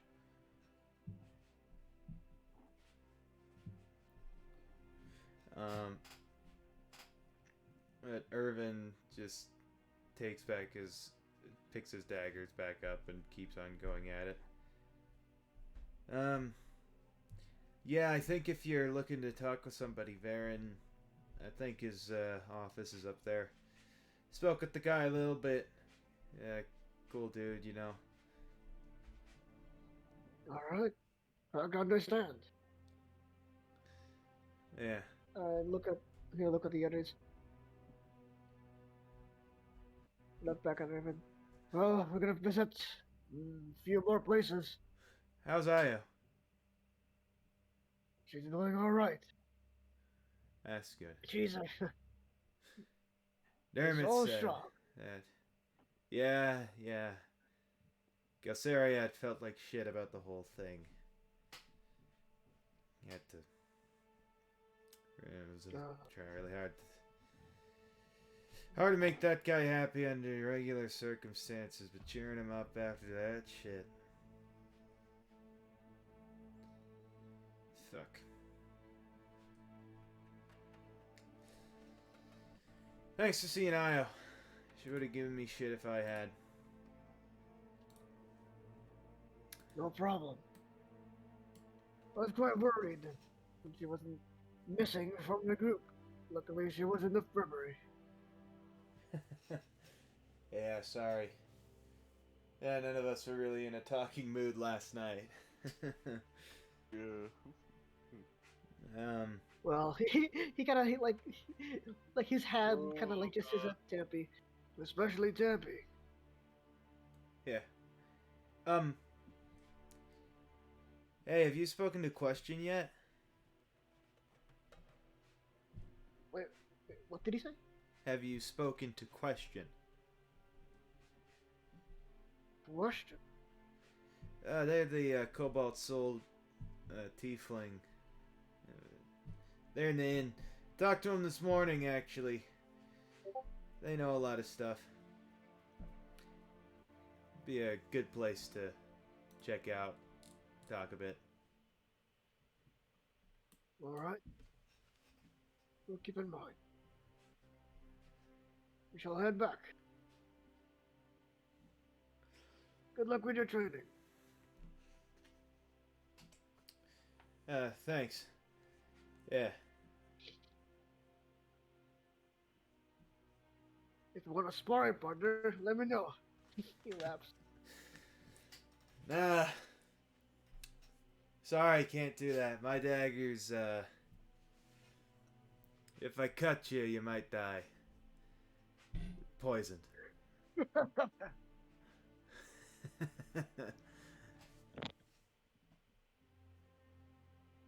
He nods, and let's go one last place. Sure. The temple? Off to the temple. It is quite dilapidated. It's seen better days. It's quite old, and it was once flourishing, spiral-shaped, incredible, but now it's in disrepair. The demons seem to have chased everybody away, and the demons have also destroyed a fair amount of it. But it's been transformed. Now it's an indoor farming plot to grow Zorhasian vegetables that don't require sunlight. As you're walking in, glass crunches under your feet amid the overgrown weeds along the dirt ground. Collapsed walls are replaced with rows of wooden shelves holding earthenware pots. Numerous alcoves are being used as planters for stubborn flora. Just outside the far end of the enclosure, a smashed mosaic of stained glass sits in a splintered window frame next to a withered, skeletal tree. And you see a furbolg moving throughout the temple, tending to the plants. Tall, bluish fur, wide nose. They have a friendly, general demeanor. What do you do?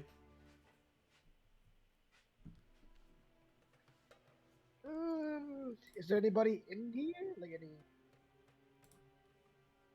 any people? The Furbolg. Uh, is it just the Furbolg? Yep, just him. What is he doing right now? Tending to plants.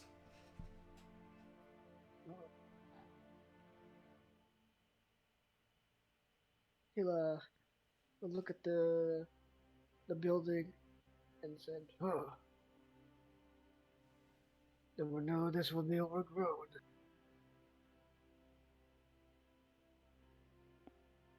What did you say? He said that how the plants are holding up, even though in this harsh land. Well, most of them aren't doing that well. Not many vegetation lives long. The betrayer's rise makes everything grow bad. Even with Melora the Wild Mother's help, nothing grows. Really frustrating, I'll tell you what. But what can you do? I mean, the plants that are healthier grow against the walls with the messages written from the calamity and all that crap. Who knows? Maybe Evandra's helping or something. Nah. Sorry, who are you again? Did I meet you yesterday and forget? Well, this is my first time looking at this place and first time meeting you. Ah, you with the little guy? He looks around. Oh, he's a little further inside. Not that one. And he points at Flimble. No, Goblin. He's in the back. What? Ah, shit, I He looks interrupted you. Sorry, you were introducing yourself. You said you were cracked. What about you, my green friend?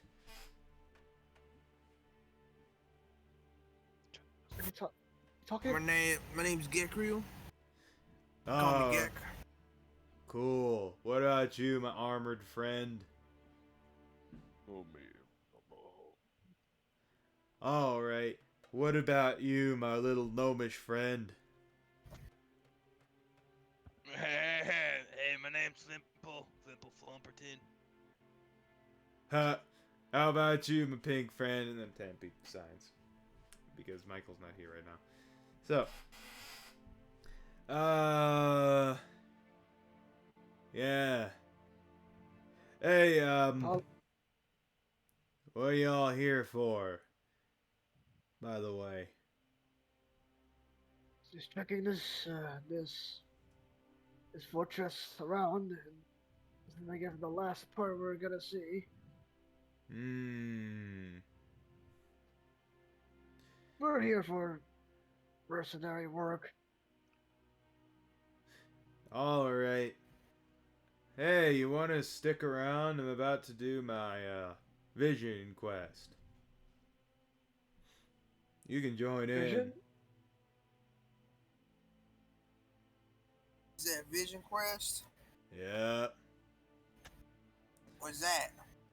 I receive the blessing of the Wild Mother by imbibing her sacred energies. That sounds fun. I don't mind joining in. Fantastic. Anybody else? Yeah. Cool. Crap doesn't mind. What about you, little guy? I'm in. Alright. Cool, give me a second. Let me get the sacred vision stick. And he pulls out what is essentially a bong. Alright, hold on. Let me set up the vision quest. And he starts stuffing leaves into it and filling it with water. Okay. Can I roll an intelligence to see, would this be a bad idea? Sure, roll intelligence. I'll tap his bag. Oh, sorry. Alright. He would ask Tappy Immediately if she sees wants to. Bong. Sorry, one Immediately second. see Bong. Gets scared. Tappy, would you participate in the vision quest? Like, so- Yeah, sure. You've heard tell when you were in the Empire, people said the followers of the Wild Mother got high, and that was their form of worship, and that was cringe. But since then, you've maybe gotten an inclination that some of what the Empire told you about the deities whose worship they forbid wasn't true. So, it's probably okay. You feel alright about it. I'm gonna try it, but I mean, if I see some shit I don't like, I'm just gonna be like, yeah, no more. Cool. That's mean- determined. You don't have to take a second hit, just one's enough. And he takes his fingers and he casts a can.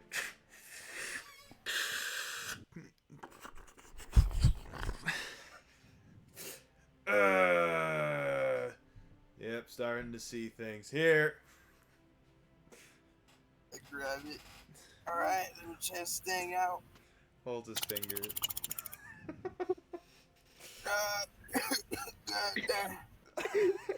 It's that good stuff. Here you go. I know. Goblin, you want in on this? And you hear Dermot like, no thank you. I don't think that's a Luxon thing, but thank you for the offer.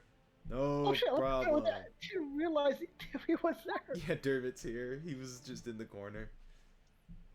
Alright. Dermot. So does everybody in turn take a hit of the vision stick? I'm going to very cautiously he'll- that I do not see the demons. Craig's gonna pass it and walk up to Dermot and see why is he in the corner? I'm just trying to deepen my connection to the Luxon, you know. More holy power, more ability to help. I don't need to smoke the vision stick. I'm okay. Sure. Some good stuff. Hey, yo, Frample. Gotta get this in, bro. If I okay, hold on. First, I have a.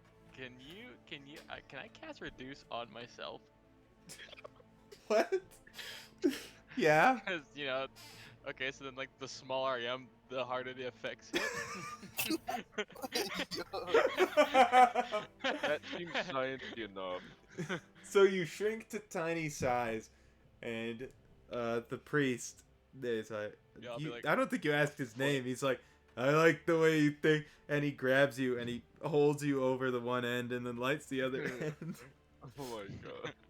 The magical wizard weed. It halves my size too, so I'm like 1.5 foot or something. Damn. Man, you're gonna be taking a mystical wizard You're the weed. size of a baby. Send It should you- take The it shit's ahead. gonna send you to the 5th realm, my guy.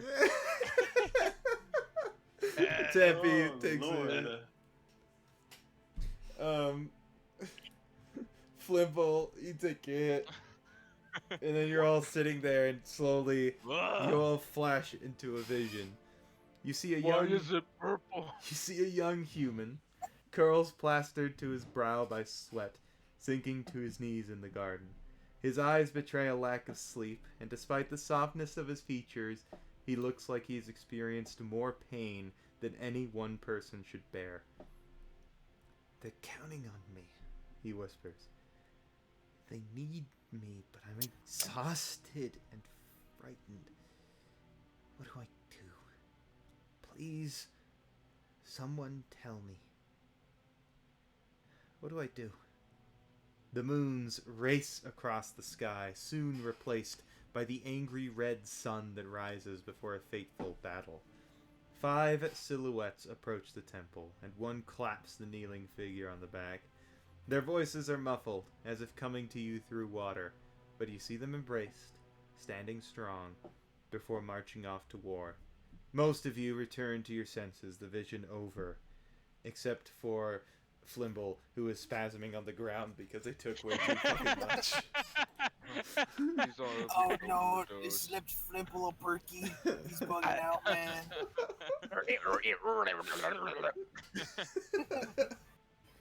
Yeah, I think the concentration of the vision stick in your brain is about 8 times higher than anybody else.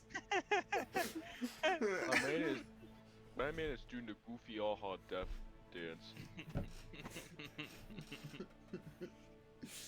The priest is like, he'll be okay. He'll be fine. Probably. He's seeing ghosts. Seeing more than ghosts. He's seeing the truth of things. Telepathic speech? Flimble, what are you saying inside of Tampy's brain? Oh, Tampy's going, nightmare, nightmare, nightmare, nightmare. Inside your brain, and you're able to respond. What are you saying? Okay, okay. Mom! Mom, please, no! Mom! Oh, Jesus Christ. He's having a panic attack, and he's just on the ground, foam out the corner of his mouth.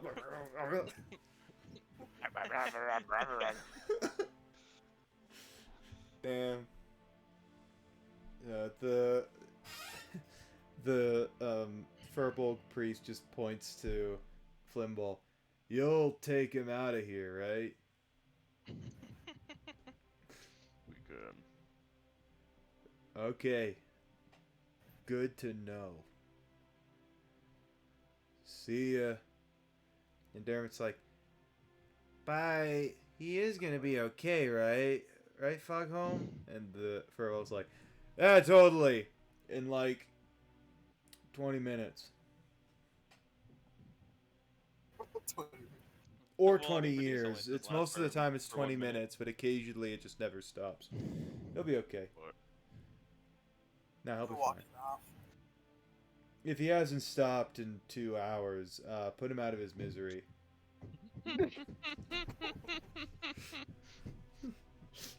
Man would be dead for the storm.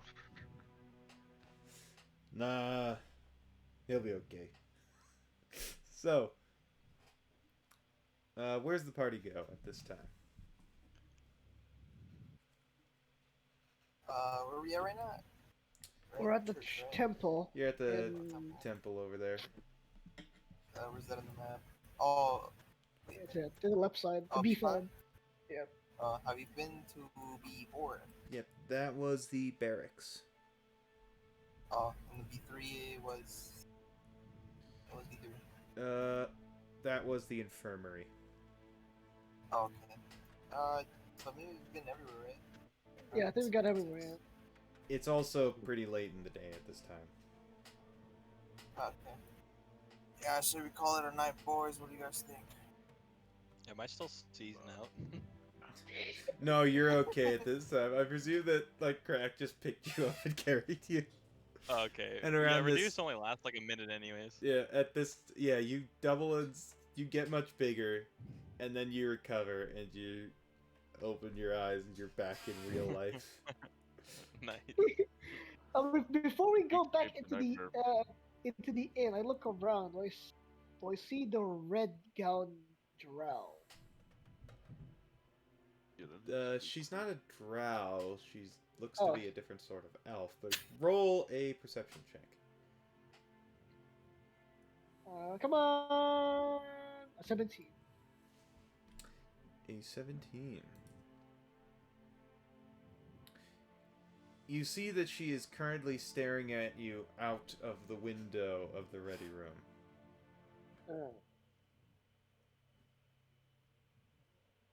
She notices Looks up you what? noticing her. And Looks up once. she moves back from the window slowly. Ay, ay, ay.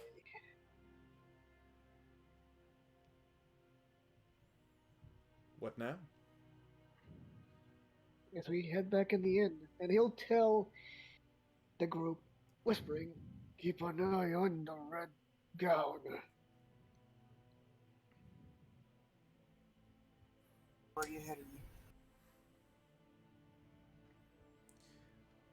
So you enter the So inn. I'll You can head up to get some food and drink from the bar. We'll say that your cost of living today is a total of 3 silver.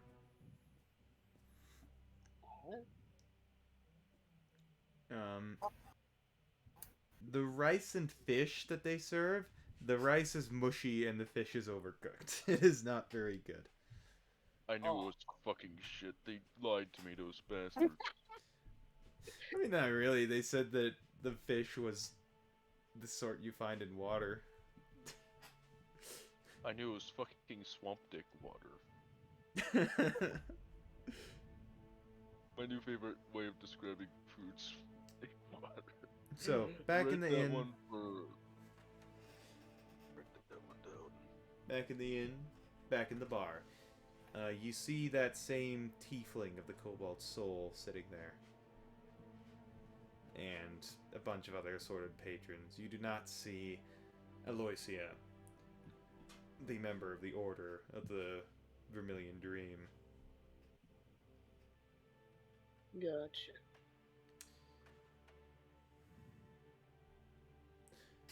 The tiefling's looking at all of you a little expectantly with a smile. And gestures to a couple of seats near her. At her table. Yeah, he nods. Sits down. I'm questioned. Hmm? Hey, Oh, hey.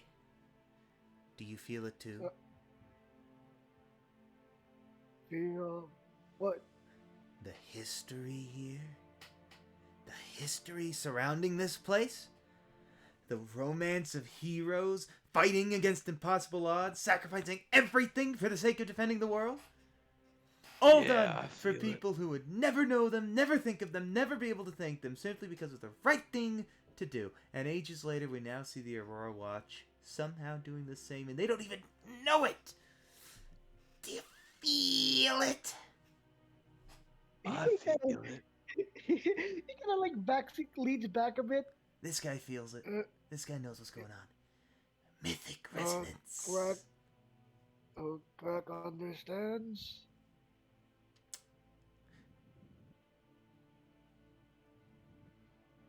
What do you And want to you know? might be questioned. Yep, I'm questioned. I see. What is your job? Crack ask. I'm with the monastic order of the Cobalt Soul. I'm here to learn what I can. I'm here to follow up on something I learned. A dream I saw and papers that I read at one of the monasteries. And she pulls out a journal and flips it open. Here. And sort of passes it over to you. And you see a sketch of an island bathed in the moonlight of Catha and Druidus, both full. The island is covered with trees, marble pillars, and crystal shards, with a pedestal in the middle upon which sits a jewel. It is a very familiar scene to you. Oh, is it the exact same one we have? As far as you can remember, it's the same. Huh. And look, she flips the page to a more elaborate version of... It looks like a picture of a more elaborate version of the Jewel of Three Prayers. It looks similar, but it's definitely not exactly the same. It's larger, has 3 delicate spires inlaid with stones. Oh, She's eyeing you closely. is this what you dream of? It was. And what I saw in books.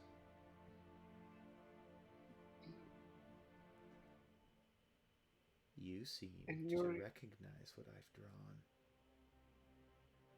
Wait, does he actually? It's a deception, are you like? No way, your character's fucking stupid. You probably don't recognize them. Other characters in the party What's a might. sandwich? Uh. Oh yeah, I just remembered. Oh yeah, Crack has Dungo Brain, so Yeah, he's dumb. He's dumb as fuck. Does anyone of you guys see it or the page? yeah, she's showing it to the entire group. I guess since Balmond has it. I guess Balmond, we gonna do it, say it or no? Yep, I'm gonna show. Oh my god! Wait, should I be in? Sorry, I'm actually fucking stupid right now. I'm gonna be honest with you guys. My brain. It's not a brain. It's just like a square. It's all good. I mean, it's a. Do you show this tiefling the stone? Ooh. Can I roll an insight on them first? Roll insight, yes. Okay. Oh, and I need to ask him, since I'm warded out of my mind, do I get disadvantage? No, you're fine. The vision stick is worn off at this point. Okay, cool beans. I'm not warded out of my brain. So, insight, I have a +5 to that, fuck yeah. Alright. Vibe check. Yeah, neat. Hard to get a read. Hard to get a read.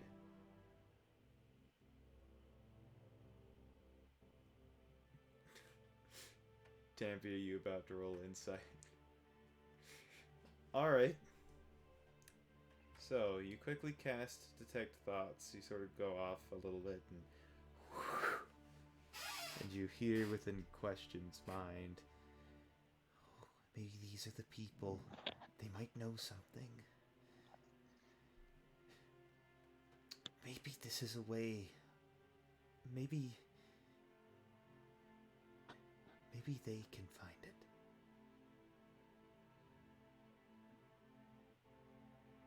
Is this a very important?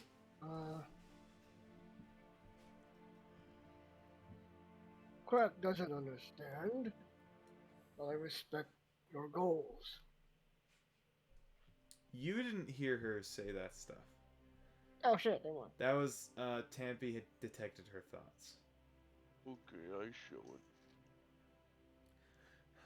Wait, what did Tempe caught on that? Or detect thoughts? Detect thoughts. Tampy has a spell that lets her read minds. I don't know, but what did the question say or thought about it? Something about finding something. So Question leans in and looks at it. That's it. You have the key. The key to the mythic cycle. You can find the parasite. The parasite of Avandra, where the Apotheon gained new strength.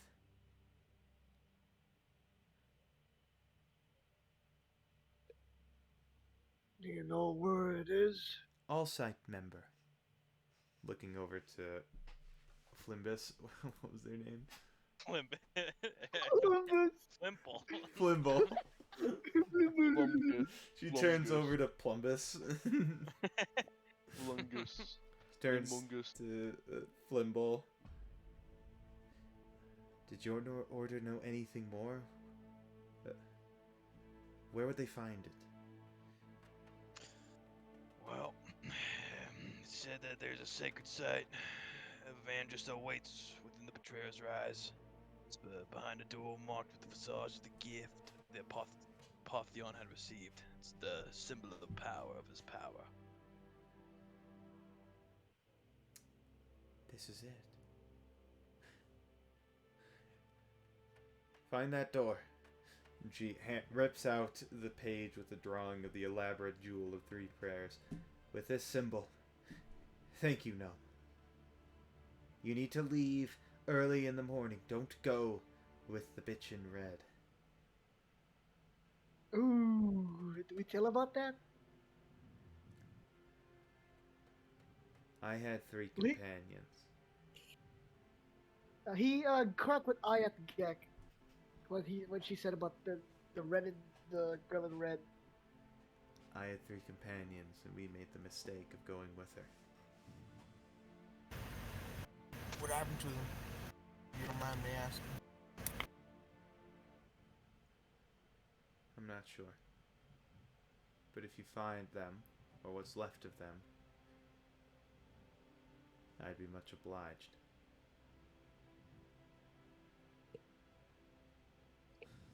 Alright. Well, what happens if we see the red? I'll help to distract her. She's already fucked with the Aurora Watch trying to bribe guardsmen. I'll just tell them about how she abandoned my allies. The watch will detain her. She won't be here tomorrow. That'll give you time to go and get in on your own. Get in the Betrayer's Rise. Find your way forwards. Are you coming with us? No, I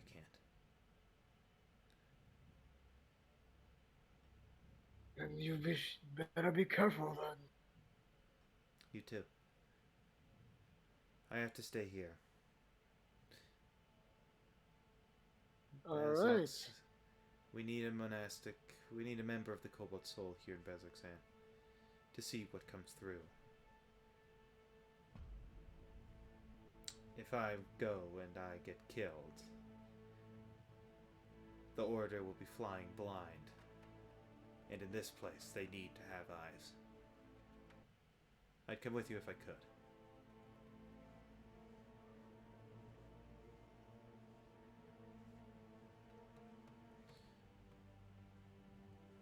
Have a good day. He nods. And Question just goes back to eating her rice and fish. I guess we should better rest. Yeah. The group of you are able to get a good night's sleep on your cots. Well, it's not a very good night's sleep. It's not very comfortable, but you're able to sleep. The next morning, there is a bit of a commotion as... one moment.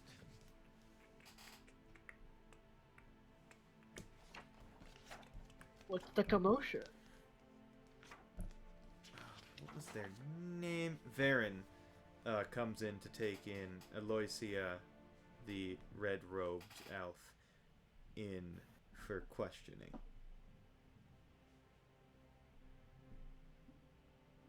Okay. What is happening? Oh, he's just questioning her. Okay. Question you had look- mentioned she'd tell something to the Aurora Watch that would get Aloysia questioned. Then I guess we try to sneak the hell out of here. The entire party do that? Anybody have business they want to get done in Bazoksan? Not really. No. I'm ready to rumble. You make your way north, towards the Betrayer's Rise. Oh, what did I just close? Hold on.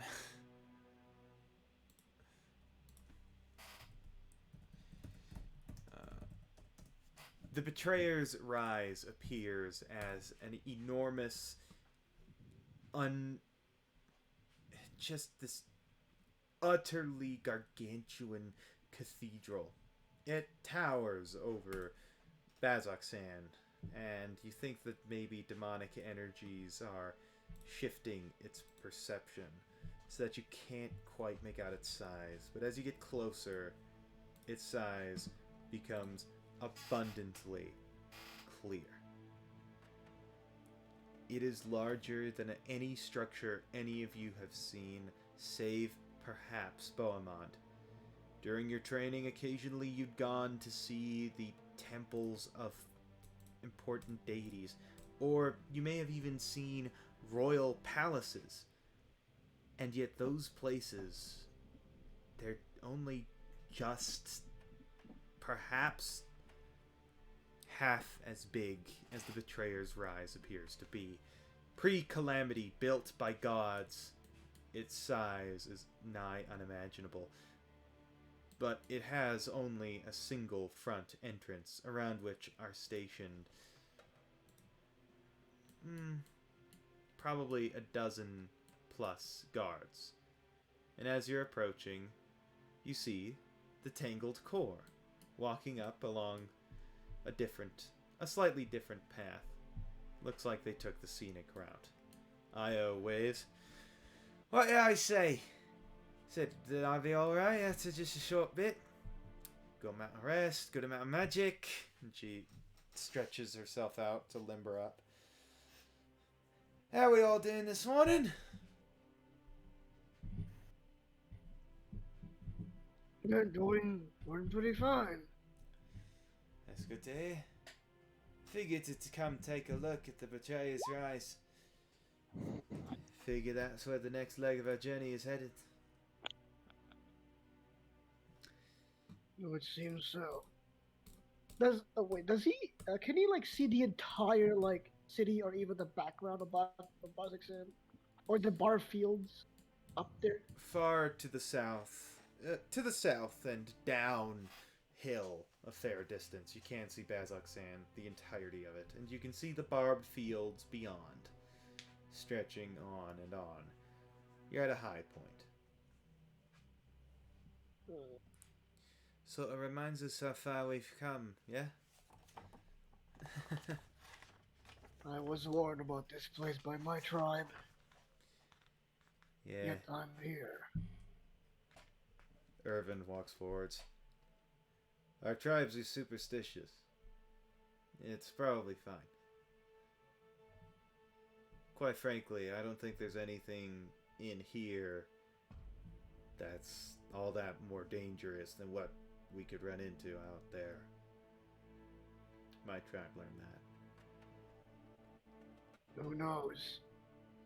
Ready yourself, then. Yeah. At this point, a member of the Aurora Watch, seemingly a captain, walks forwards. Mercenaries! What business have you here? Oh fuck. Any Alright, of you let me can pull answer? up the weed. Sorry, what did you say, Boma? Fucking A, my brain. Fuck. Sorry, I was gonna say something, but my fucking head is just fucking hurting. Sorry. Yeah, wait, is Question here with us? No. No.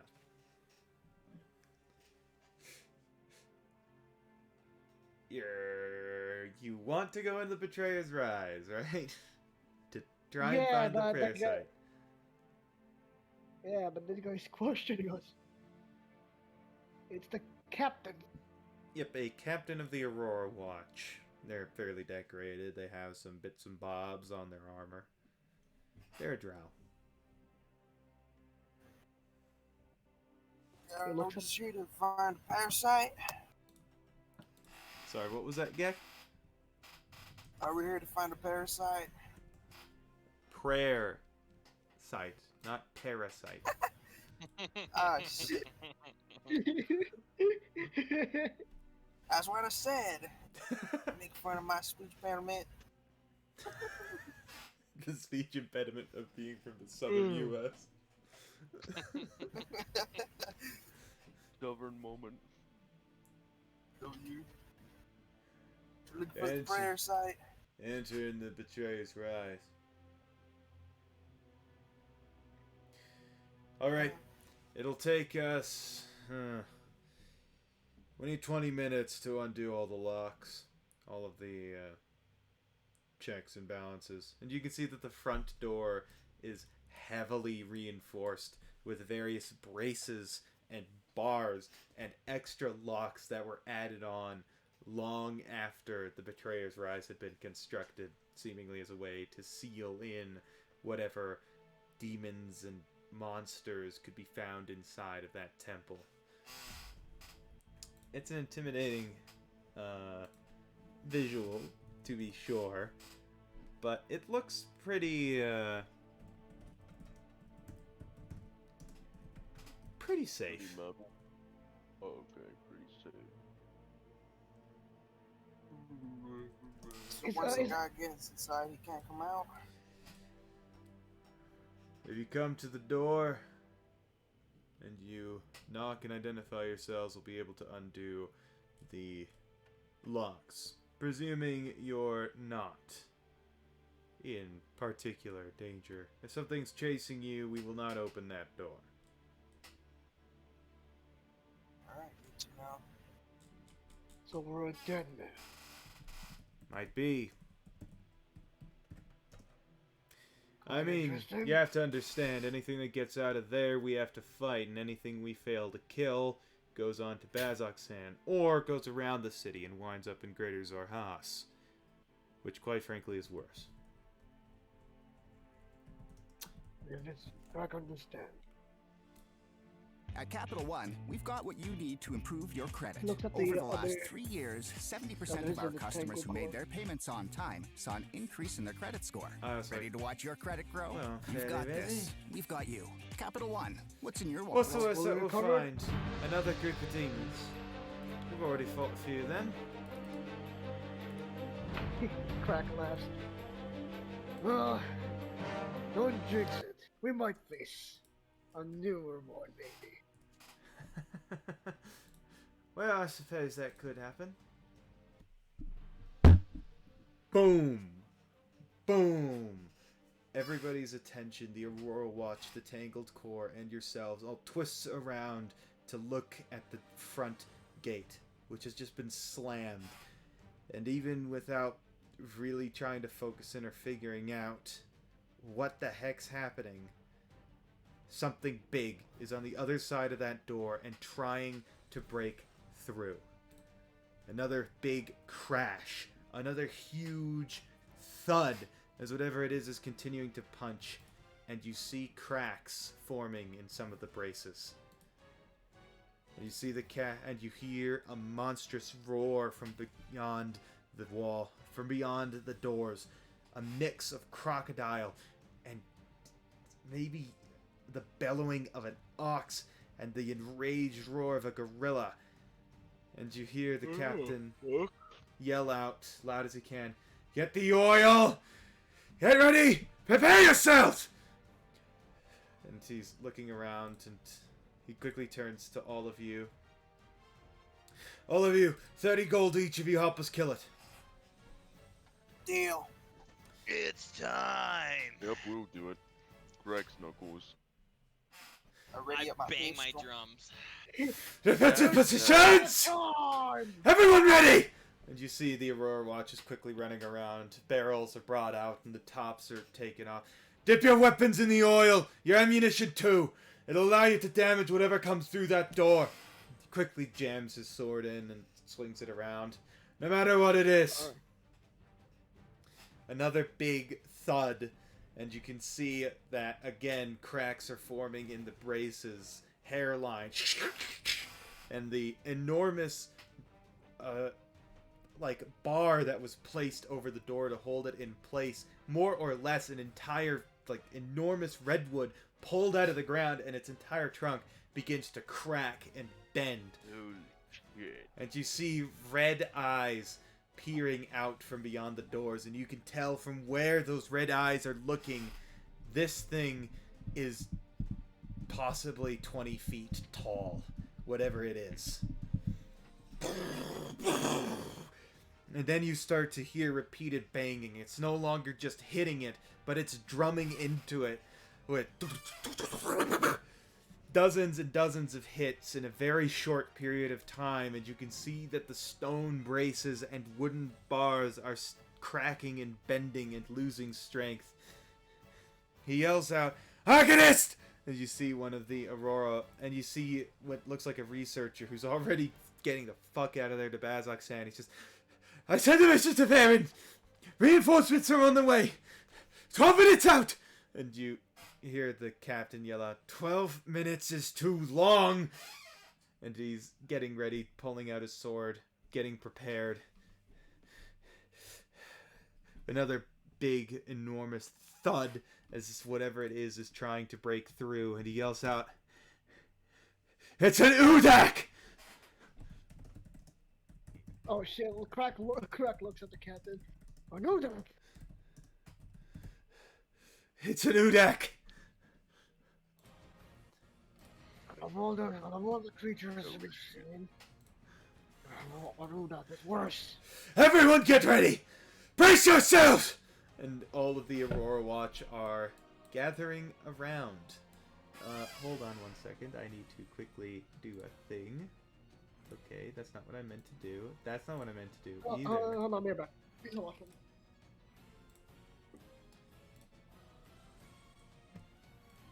Alright, turn this on. Save.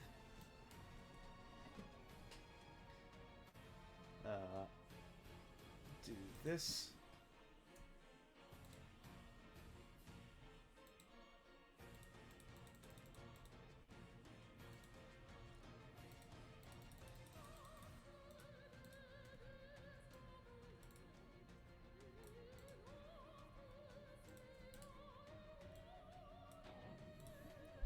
So here is the front of the Betrayer's Rise. The door is over there.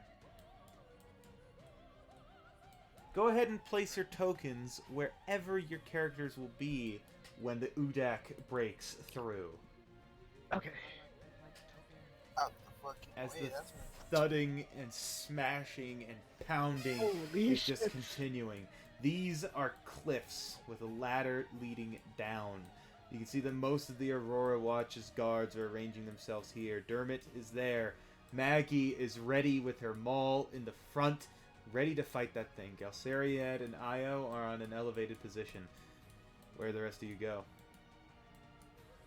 We're gonna be in the front as well.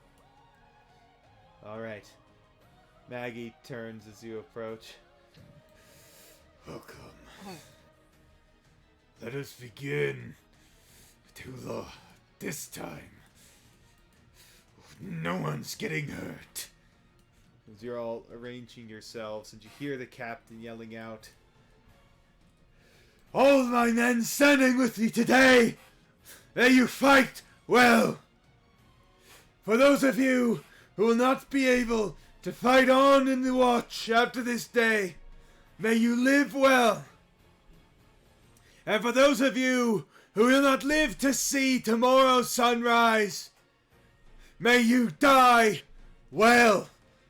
As the pounding continues and the roars continue to grow louder, and finally the door cracks open as the bars and the braces are snapping and crumbling, and the fingers of the beast are popping through and grabbing and pulling, and you see 4 eyes looking at you, and a cavernous maw growling and roaring and trying to break through, and with one final slam, boom, the doors are flung wide, the tree braces are smashed to smithereens, and the Udak runs out with an enormous roar, 20 feet tall, 4 arms slamming into its chest with a double speed of a gorilla's, as it roars out in monstrous fury, rage, and desire to kill.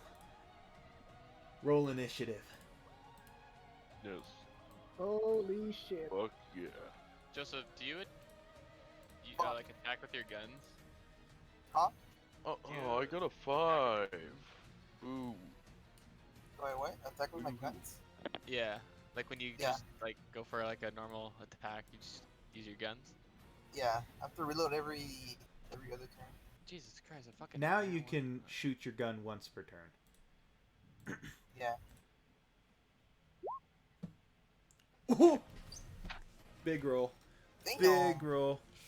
Yeah, I got the complete opposite of Michael's. No one got a nat 1, he's still the same as me. Really out That's why. here. Really out here.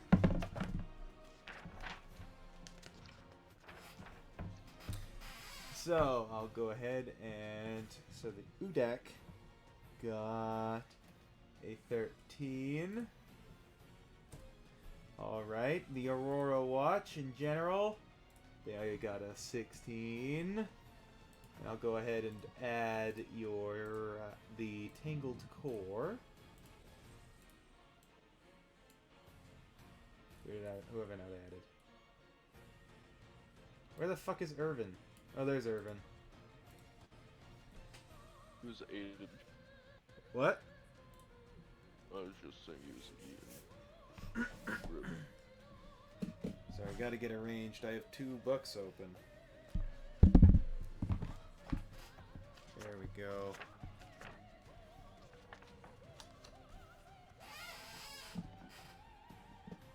Going down from the top. That's a 10. Dermot is out here with a fat 21. Gelsariad didn't do nearly as well, only getting a 4. Compared to Io, who nat 1'd, presumably a piece of debris flew over and bumped her in the shoulder, setting her off balance. She also only got a 4. And Irvin's rounding us out with a big 11. And thus, we begin with Tampy. You're first up.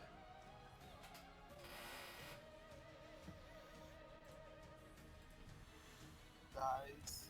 All of your weapons have been dipped in divine oil. You overcome a demon's resistances and immunities to non-magical bludgeoning, piercing, and slashing damage. So, what do you do, Tampy? You're muted. Oh, my mic was muted. Haha. I cast Bonfire right here. You Straight cast Bonfire. Bonfire. Alright, let me get a picture. Literally one of the most powerful demons in all of the hells, and you just make a little fire. It's Wait, Raven, are you a slightly barbarian? Yeah, I'm a barbarian. I'm going up front, baby. When Alright, does I guess I'll use... Okay, I guess I'll do when does the bonfire damage take place? I guess... When now? it farts and then it extends the flame. Oh wait, no, you could have... Within spell... You cast spell. Must succeed on a dexterity saving throw. Or take 1d8 fire damage. Well, I guess it's 2d8 now because it's level up. Alright, they'll make a dex save. Yeah. 16. They got a... They barely made it. They just got 16. Damn. Alright, well, I'm gonna use, what's it called? The fire lights and it burks back, and it backs up a little. And it's, Alright. Quicken spell, casting blindness. Alright, what saving throw is that? That is 16 con. They got a 29. What the fuck? Okay, well that's probably not. Alright, well I should not cast that. Believe it or not, the enormous monkey demon has pretty high con. Yeah, I think that Can would he make survive? sense. He's nuts in his well. You see the 2 eyes on the side cloud over, but it has 4 eyes, and it just blinks a couple times, and the other 2 clear. This is just Oh shit! gets that's- pissed. Anything else on your turn, Tampy? That's everything. Dermot. On Dermot's turn, he can't do a whole lot. Oh, he can do that. He can use Searing Wrath. So he summons a magical hammer in his left hand. He throws it. 10 to hit. It just bounces off of the Udak, who's just roaring and acting a big shit. The Aurora Watch's turn. The captain yells, "Fire!" And all of these arrows just get fired off, and the ones in front all rush up to surround the Udak. Box it in as they're all stabbing with their spears, and many arrows all get fired at the Udak as this is happening, as this full surrounding occurs. These 2 are going to stand in reserve. Let's say that the Udak in total in that volley takes 50 total damage. That is just pockmarked with arrows and it's just pissed. So that's the Aurora Watch's turn. Crack, your turn. Oh my god, how can I get near him? No.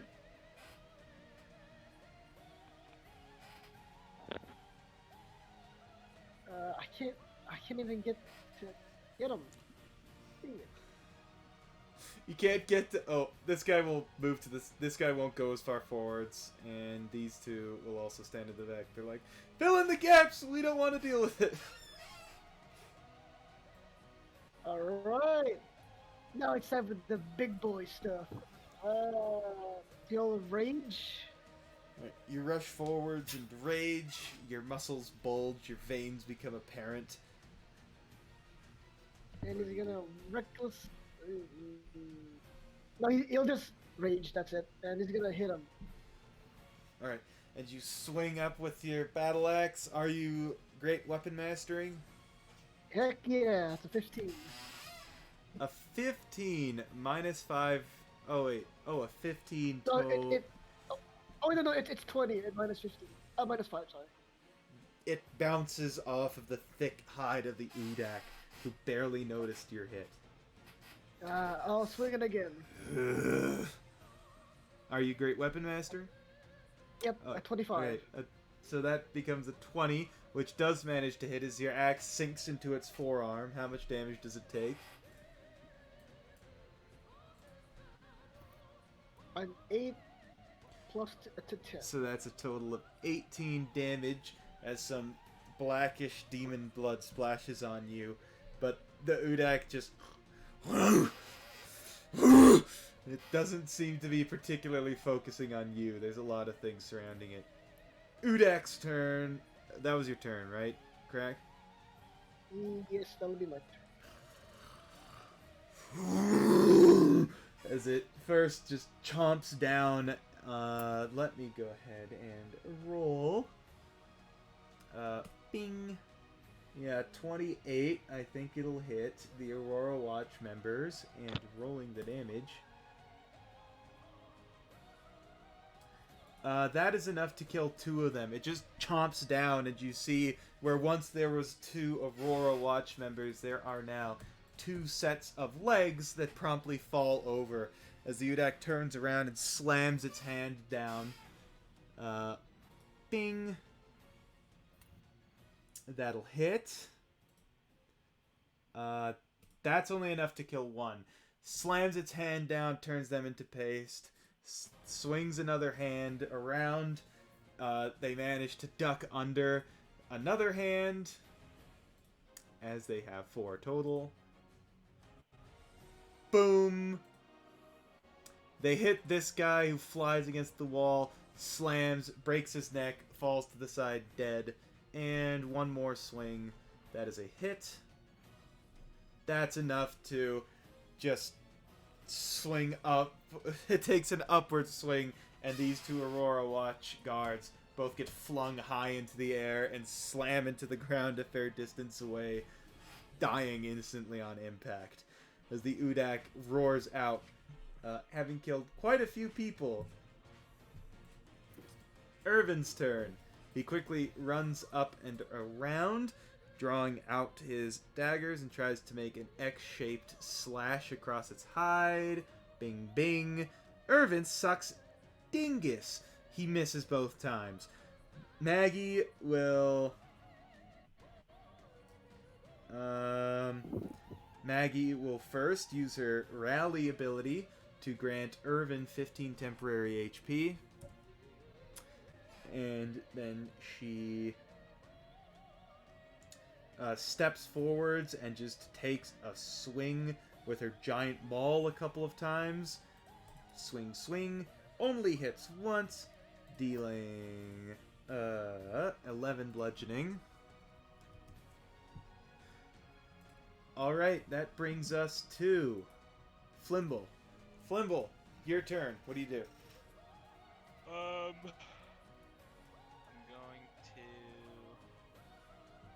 gonna move up here, and then I'm going to cast Enlarge on Raven. Oh! So you all see as Crack grows in size until you're of the same size as Maggie, pushing an Aurora Watch member out of the way. And Maggie sees that happen and it says, "That's right, fight smarter, not harder." Hold on, you keep covering up this dude. What are you doing? You're there. Sorry, man. I can't Rip see them random. when you're covering them. And then, all right. Anything else on your turn, Flimble? And then I think I'll give a bardic inspiration to Raven as well. All right. So as you grow, you also get a point of bardic inspiration, which, with Flimble's ability, can be used to boost an attack roll or boost damage. Right? Yeah, he can. Hold on, I have somewhat. Yeah, he can boost his ability check, an attack roll, a saving throw, and then with my subclass, he can also boost weapon damage and his AC. Ooh. So, Bohemond, your turn. What do you do? Oh yeah. Go walk up over towards this guy. Also, Alright, hold it up. is 10 o'clock. I can stay for a bit if people want to stay for a bit. Yeah, I'm gonna stay. I get- would prefer to stay because who knows if I'll be able to continue this next time. So Yeah. I might be able to do something. Guys, I might be able to do something funny to this thing. I just have to ask you guys. How intelligent do you how like ballsy do you think this thing is? I think he's mad retarded. I mean, it doesn't look smart, man. It looks I'm smart. trying to find my thing. What's the thing? Oh yeah. My channel affinity, dreadful aspect. I Oh. would like to use as my action. Any creature I can see within 30 feet of me must make a wisdom saving throw. That creature is the Odak. All right. Just double checking. So can you do that? Never mind. Sorry, I'm looking for something. I'm just trying to think this through. It's Does that dreadful affect aspect. just the one thing you're aiming for? Oh yeah, each creature Yeah. of your choice must make a wisdom Yes, and saving I'm only throw. picking one. It will be frightened of me for 1 minute. I'm sorry to do it to you, but this beast bred in hell itself does not become frightened. They're immune to that condition. Oh well. Oh, I'll just use my movement to get closer to the fucker so I can... I'm sorry. It would have worked great, but this thing is It would have been pretty funny. It would have been pretty funny if it could. you're If it just shed its pants all of a sudden. it just shit itself. Little gorilla shits on the ground. Gek, your turn. So-called demons when they see a man of God. Alright, move up a little bit. And I'm pulling my pistol and bop him, shoot him. Pow! Roll to hit. Actually, with dazing shot as well. Dazing shot. Okay. Dude, ballsy. Wow, never mind. You got a fat 12. God damn it. well, that's just unfortunate. So actually, I'm feeling mad angry because of that. So, I'm gonna reload, and then action surge to shoot him again.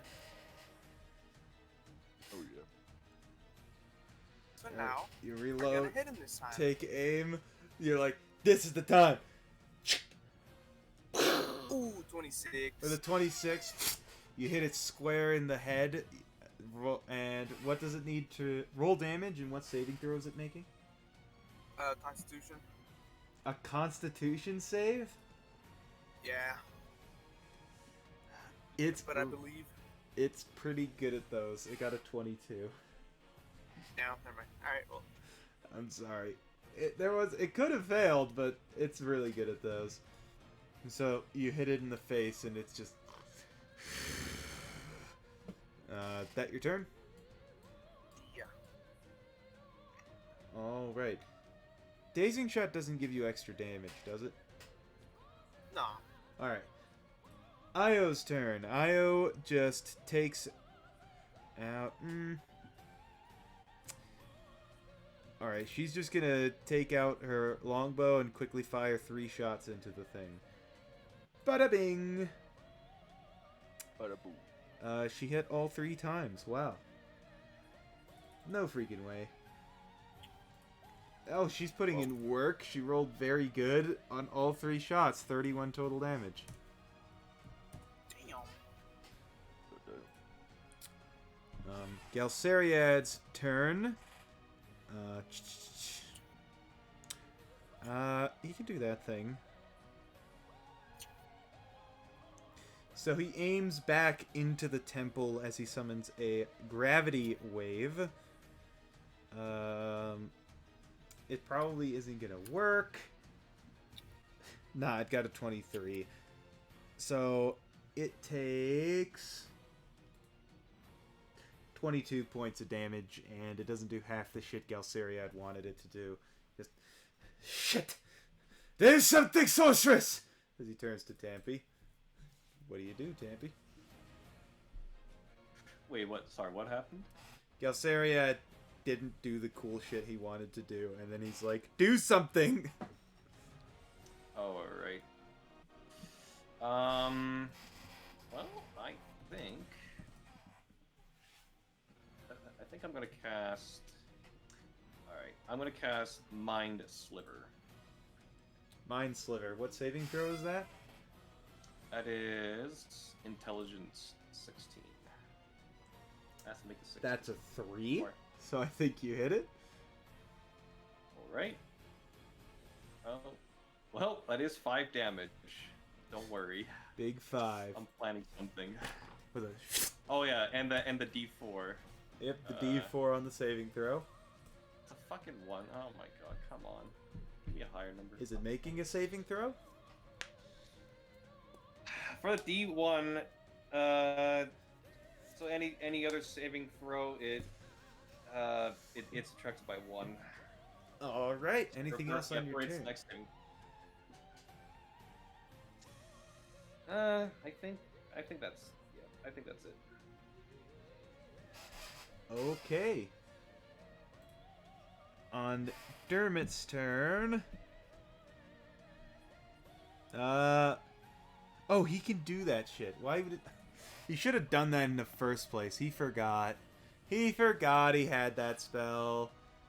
What a goofy guy. Like the goober. Alright, he quickly focuses and he does a quick prayer. Wait, no, first he has to... Since he's small sized, he can run through your legs. Get over here. And as he's running, he's like, Luxon, guide my friends. May they strike true!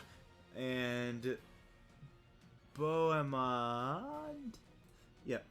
Bohemond... Crack, Maggie, and Irvin are all blessed.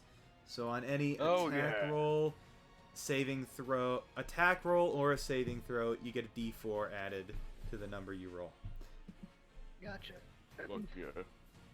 With that, the Aurora Watch, they wall them in! Don't let them out! They can't reach the city! And all of these goobers, these expendable goobers, run to surround it, and they jam their spears in as the back line are firing arrows as this group of elites is moving forwards, just in case something bad happens. And they need to take action. Da, da, da, da, da, da. So, a bunch of attacks against the Udak. We'll say it takes 40 damage. Less than it did previously. As it roars and hisses and slobbers and clamps its jaws. That's the Aurora Watch. Crack!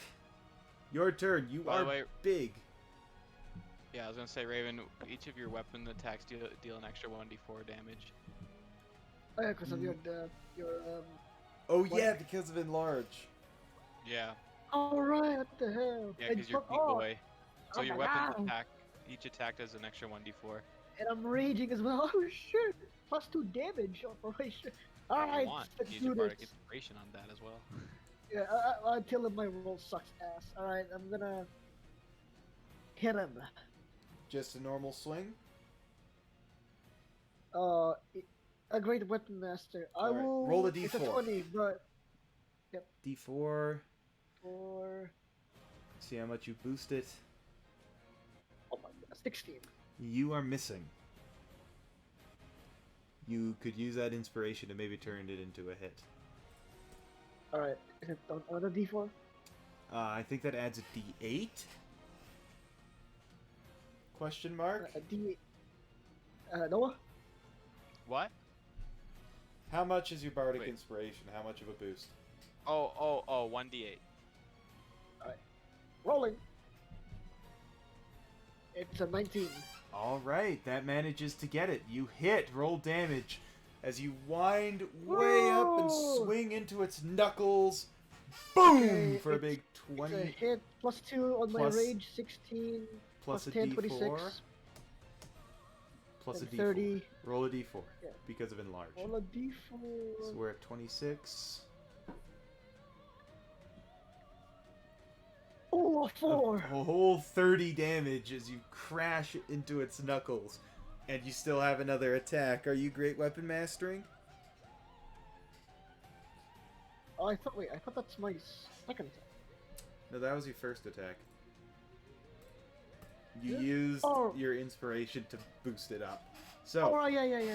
you do have another swing. Ooh. Roll a That's, d4. Yeah. D4. That's not gonna make it. No, a 15 does not hit. With your second swing, it draws back its hand and roars at you. It's angry. It's getting pissed. That's your turn, Crack? Yep, that'll be my turn. Alright, on its turn, the Udak throws a full baby rage. And Crack will say, "Come on!" it tries to just bite into Crack. It's still enormous compared to you. That is a 15 to hit. Oh, yeah, it's 50 to. Alright, it clamps down, and you see that it's able to clamp down sideways so that it's... Actually, I think it clamps down so that, basically, up to his pecs, Crack is just inside the Udak's mouth as it picks you up and swings you around. That'll be...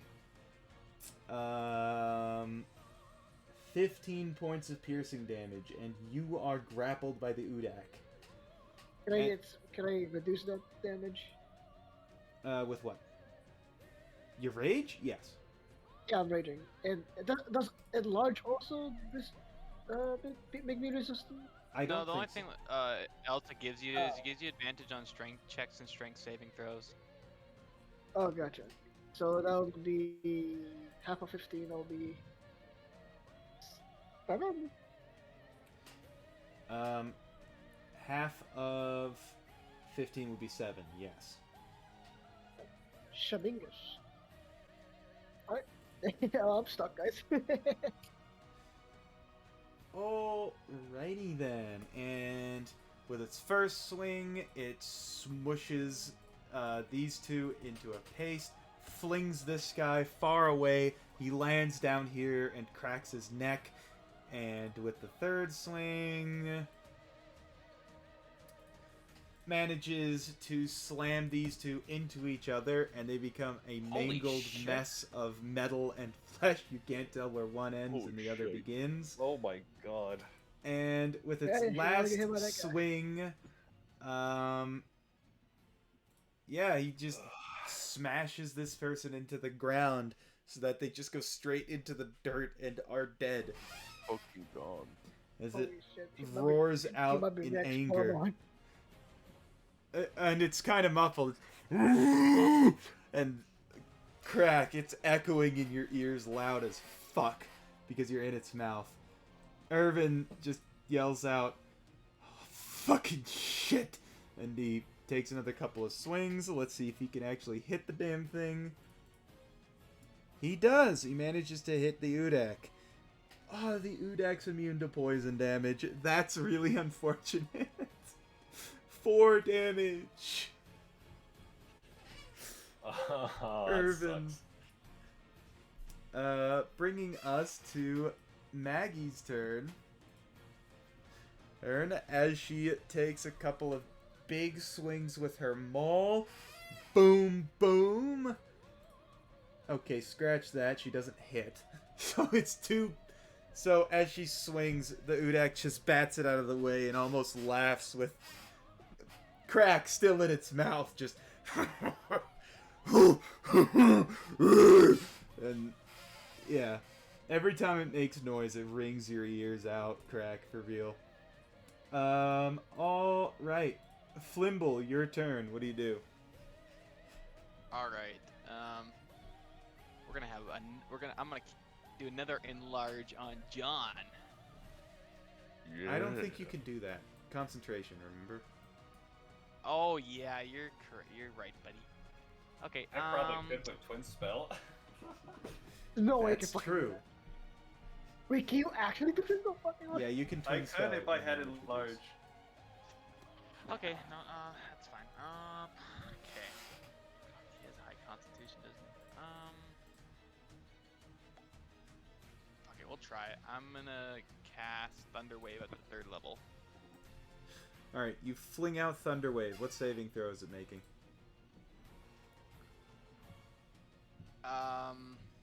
Wait. I'm actually retarded. Never mind.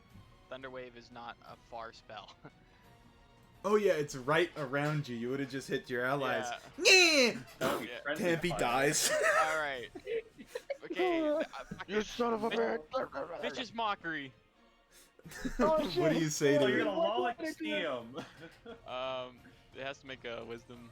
I know, but what do you say? You're viciously mocking it. What insult? Hey, you fat fucking thing. That's it. Hey, you fat fucking thing. I Legendary. was expecting something. There was no punchline. It's a wisdom saving throw. It got a 16. It doesn't understand You're the big- common. You're the big gay. Oh, I got a 16. Yeah. Damn. Well, I guess I'll give another bardic inspiration to Raven. Thank you. Re-inspired their Crack. Bohemond, your turn. Noted.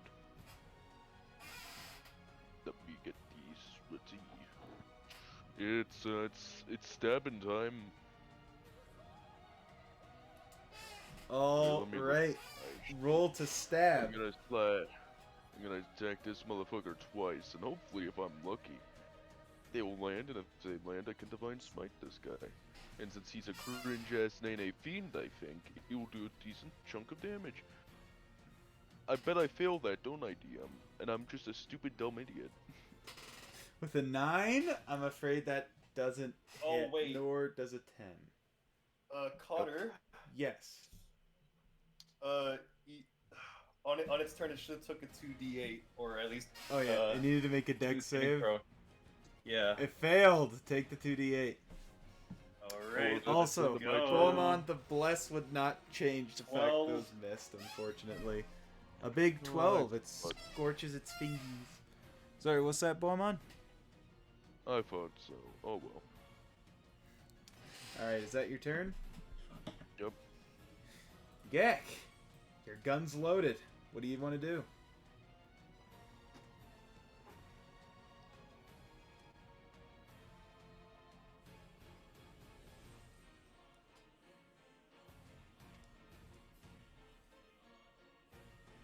Joseph, are you muted? So basically, okay, hold on, I was right here. I'm gonna move back right here, and I'm gonna shoot with my gun again. Alright, big plays. Roll as you shoot at the beast. Anything else? Are you doing any special thing? I'm gonna do another dazing shot, see if it works. Might as well take the attempt. Yeah, with sharpshooter as well. Okay. With the sharpshooter, so you're Feeling big shooting balls with today. a -5. Oh, still hit. Krakoom! Into one of its 4 eyes. As it slams its hand on. Okay, a big 15. Less impressive than I made it seem. It grazed his eyeball. Yeah, it grazed its eyeball. Making a con. Net 1! Oh, let's go. Oh, that actually hosed it. It has disadvantage on all its attacks until the end of your next turn. So you Let's grazed. go. Its 4 eyes are like spinning around, like it's going triple cross-eyed. It doesn't know what the fuck is going on. That wrecked its shit. All right, what are you doing now, Gek? Then I will just reload. All right, that's your turn. Yes, sir. Io fires another volley from her bow. Pew! Miss hit. Okay, she only hit once that time. And she rolled substantially worse than she has, only dealing 10 points of damage.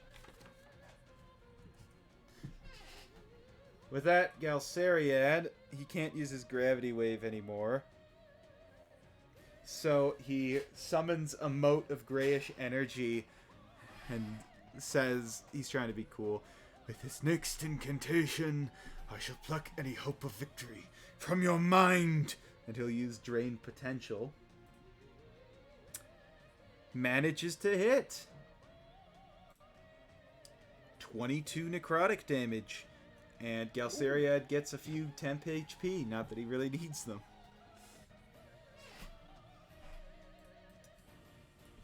Alright, big 22. You think the Udak is somewhere around half dead. Tampy, your turn. Alright, so Connor, I have a question. So, if I were to cast Darkness, are people affected by the target that's in the darkness, or people that are, or anyone who's in it as well? Well, if they're shooting into darkness, they're gonna have disadvantage. Okay, alright. If Just they're making stabbing sure. into darkness, yeah. Alright. Okay. Alright. I am going to cast Dissonant Whispers. And if I'm told correctly, I think this creature is weak to sound, or very sensitive. Where'd you hear that? That Udaks are very sensitive to noises. They're very Sort sensitive to of. hearing. What saving throw is it making? Wisdom. Alright, it only gets a 6. Roll the damage. Alright, can we cast it on the 3rd level? Wow, Ooh. 12. What the fuck? Oh, damn. Hold on, Upset. did that work? So there we go, a view into the Betrayer's Rise. So it takes the 12 damage, and then it uses its reaction to run as far away from you as it can, with crack in its mouth. It Oh, is correct. Fuck's sake! Also, opportunity attacks. Remember that. Yes, but I ain't so That's true. So it yoinks crack, Maggie, bing bong. Maggie hits, dealing... Do I get one? Yes, you do. Yay! I hope Michael, I love your idea, but It just took I hit. crack. Oh, I got an 11. Oh, that's unfortunate. I'm afraid that the bless wouldn't have fixed that situation. Why am I getting the shittiest rules ever today Irvin- in the history of slapping? Irvin tries, and those guys will say that it takes a solid 5 damage from the Aurora Watch members. That's your turn, Tampy? Let me look. Craig's about to get aided. yeah, and he has to stay away from Tampy, so you guys better get in there. What happened to the grid? To move like 5 and stuff? Wait, what? Okay, Oh yeah, yeah. My Somebody- character, I can move freely. Yeah. Guys, I think the monster. ate Hold the on, grid. I think I accidentally pressed the wrong button. Grid Wait, on. how do you? Out of curiosity, how do you grid. disable the grid as a DM? Open the page, go to the slide on Roll20, press page settings, and then there's a thing to turn it off just above. I did The- not know. Thank you for telling me. Yeah, I did it by accident just now. You got hung. Just gonna keep. Tampy, that's your turn? Yeah, I think so. Alright, Dermot's just like, oh shit! He'll run over to get a bit closer, and he'll fire off a Searing Wrath. Summons a hammer. Boom! Manages to hit the Udak, dealing a solid 13 damage.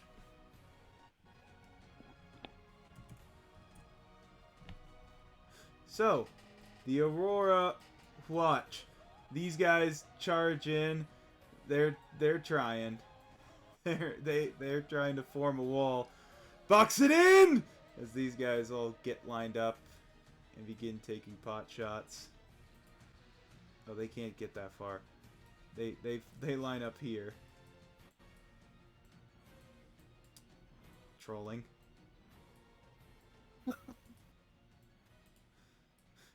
I'm just trolling. A little bit of trolling never hurt anybody.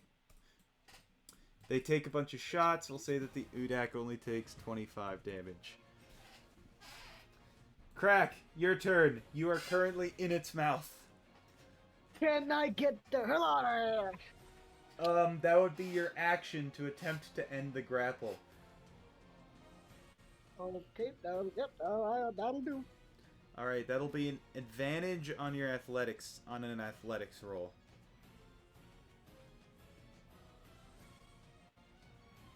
A 26. A 26. You place your hands and force the Udak's mouth open and get out. You are no longer grappled by the Udak. You run around to the other side. Oh, I don't know if they want to kill this. They want to kill this thing. Yeah, I'll be here actually. Oh, You're sitting there? Alright, anything else on your turn? I'm gonna be casting web. Just letting you know I might do that. And on top of it, or on behind me? Actually, does web? What does web give disadvantages on? Movement. Must take us.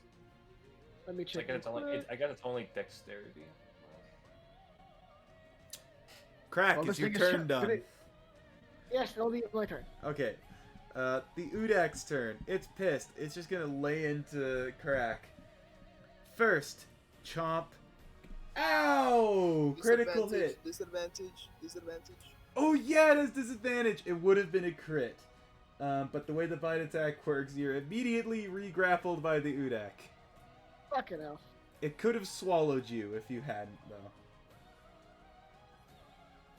And that would have been bad. Yep, so Yeah, that's too bad. 18 piercing damage, and then it just starts punching the absolute shit out of your ribs. Boom. You also have Bardic Inspiration, remember, Raven? Hit, Yeah, I gotcha. hit, You can up your Hit. AC. hit. Oh yeah, can I up my AC? Oh, I that's not my turn. No, You you can can't. with your reaction to one of those. Alright, I'll reaction to that. Damn, it hit all of those. Fucking Then disadvantage. one of the four slam attacks does not hit you with the Bardic Inspiration. The others do. That's 17 bludgeoning, followed by 20 bludgeoning, followed by 18 bludgeoning. Oh, All of those getting halved. Are you still up? what's the damage? I can't even. So that would be a total of 55 bludgeoning damage. Halved Just Oh some my vibe check. God, and what's the half of that? 27. Dude, that's exactly what my HP is! Exactly. Yes, exactly 55. Wait. Oh, Made the brother. 5 check for So 5,000. so you're still up right now, though, right? Yeah, I'm still up. Damn it, Raven, you should have stayed on the other side so I could have healed you. Yeah. Oh, And shit. actually, once it's done that,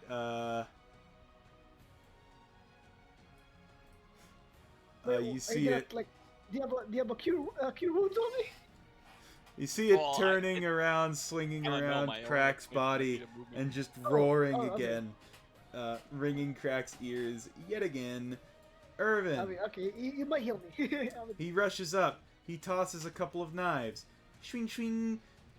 Hit. dagger.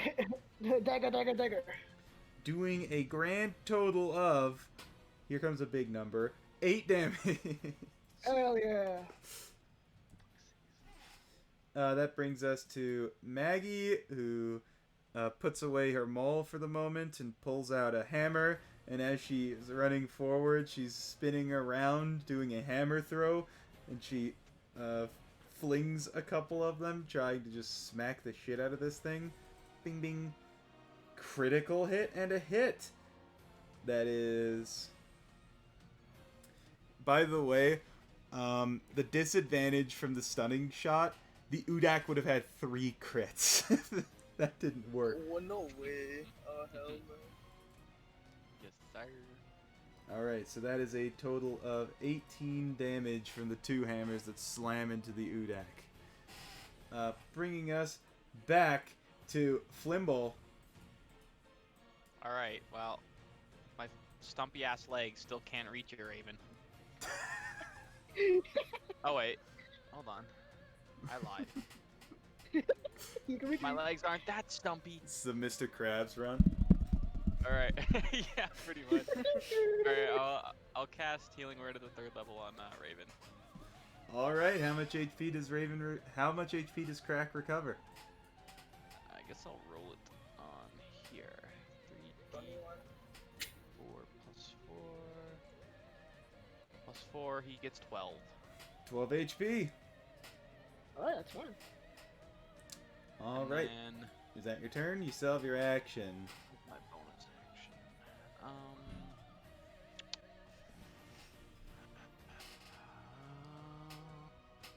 Oh yeah, I'm gonna vicious mockery it again.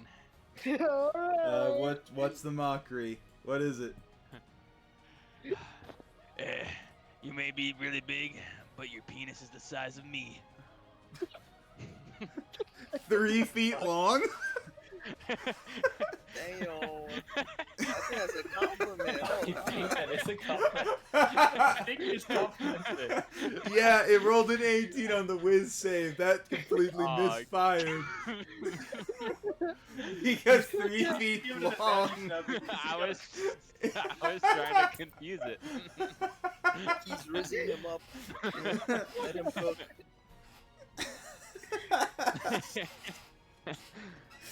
You may be big, but your dick is record-setting huge. Bohemond. Your turn. Boy, boy. How low is the thing? What is that? How low is the Udak? It could take a lot more of a beating. This thing is a tank and a half. Okay. Alright, well, I do have like 10 more minutes left before I do gotta go though. Alright, let's make this quick. John! Yeah, we might have to end the session in the middle of the fight. That's just how it is. Beaumont, your turn. Oh boy, I can't wait to go missing again. Alright, let's do this. How far away is that bastard? He is. They had legs. I moved over here. Let me look at my spells real quick. There might be a funny something I can do.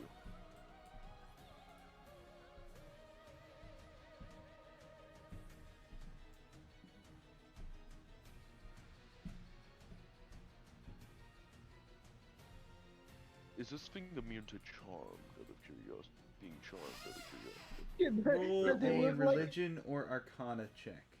I I'll mean, does he roll look the does he look handsome? We'll say your bonus action to try and figure out. No, You look right. kinda It's cute. because I might have a spell that might be able to do a funny something. You haven't heard of Udax being immune to such. You don't think so. Alright, let me see something.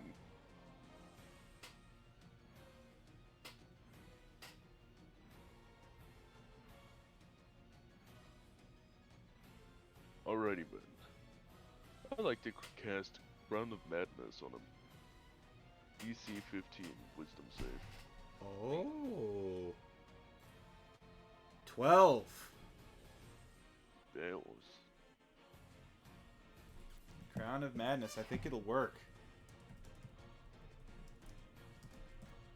Perfect. What does Crown of Madness do?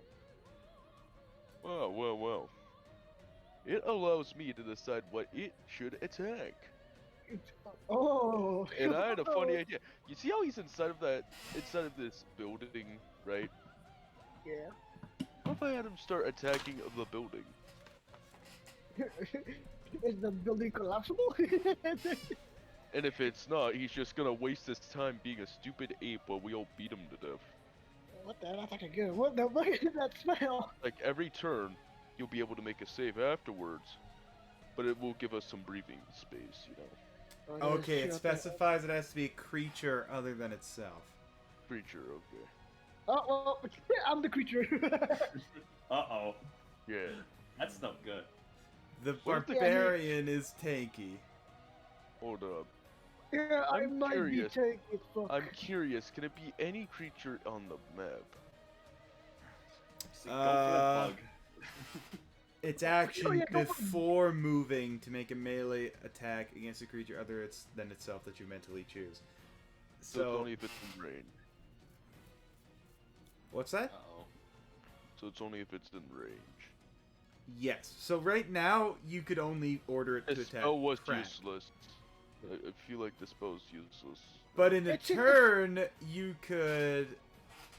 Like, Maggie is still... Like, Maggie's tanky, and she's at full HP, and she's like, I could take it! Aim at me! Alright, fair enough. That's No. what I'm gonna do. Oh, I was gonna use Hunger of a Dart! Because it's perfect! Fuck!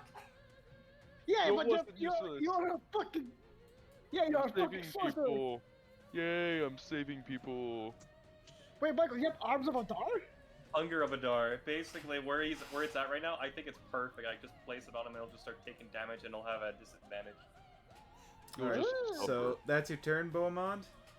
Yes. They have been hit by the crown. Gek, your turn. What do you do? Move up over here, and I'll shoot him again with my pistol. Going for the dazing shot? I'm out of grits. Oh wait, no, Oof. the first one didn't hit, did it? No, it didn't. So you've used Oh, it yeah, how much more twice. then? Oh shit, remember that. Alright, then I'll just use sharpshooter again. Sounds good. You take aim, going for an eye. That's not hitting. Phew! Whiffs. And reload, and that's my turn. It hits off. It deflects off the roof in the distance. Io, on her turn. How close does she need to do the thing? Within 30 feet. So she'll run forwards, leap off the rock, get within range. Maggie, get closer! And Maggie will use her reaction to move her up to its speed because of Io's reposition ability. And then Io takes nice. 3 shots. That is a hit, dealing 8 points of piercing damage. Maggie's in range, so Beaumont, you could have them attack Maggie instead of Crack. Yeah, that's all I've happened. Galceriad, on his turn, he gets down, he runs over. Actually, he could probably only get to here, but he still has eyesight. And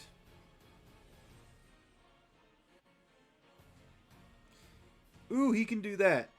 No, he won't, because it would hurt Maggie. So instead... Yeah, he's just going to try Drain Potential again. Miss. Oof.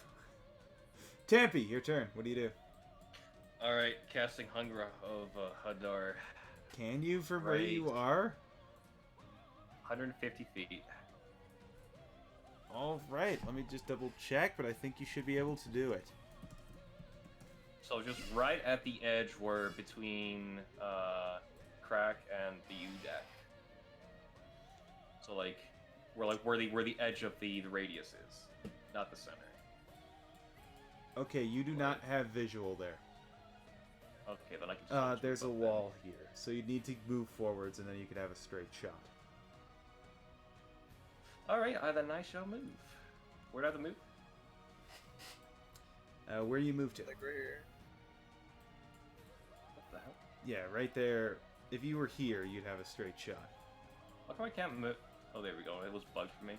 All right, Sorry. I gotta cast that. All right, Hunger of Hadar. Let me get the orb. Oh my god. Secret. So like this. Oops. Maybe put like a little bit lower. There. There, yeah, perfect. There we are. So, also, creatures fully within the area are blinded. So right now, the Udak is blinded. Okay. Is that your turn? And I'm going to do, what's it called? Fuck, I keep forgetting what it's called. It is Quicken Spell, going to cast a cantrip, Firebolt. Alright, we've got the Quicken Spell. Hold on.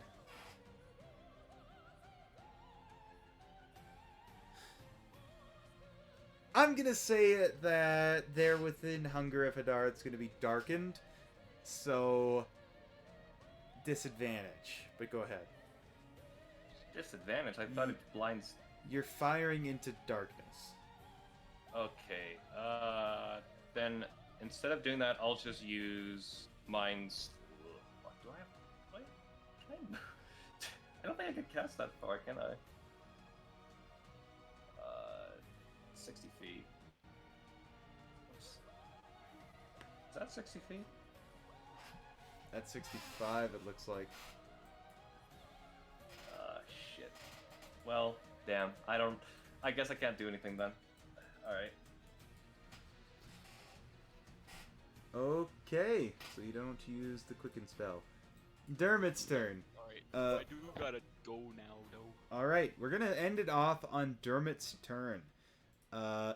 Thanks for being here, Noah. It was absolutely great to have you back for a session. Feel free to drop back in anytime. I hope you had a good I'll time. let you know whenever I have another chance, because yeah, it's fun playing this little guy. So, Did you tell the work or did you have not work? No, I got really lucky because I had Easter off, so that's why I was like, I'll surprise everybody. yeah. Hey, how So, surprising is that? yeah, next time. That's why I next lied to session. you, Raven, when you asked me if I had work. Yeah, I was gonna say like Next session, we will have the finish of the fight against the Udak, and maybe you'll get into the Betrayer's Rise and other things like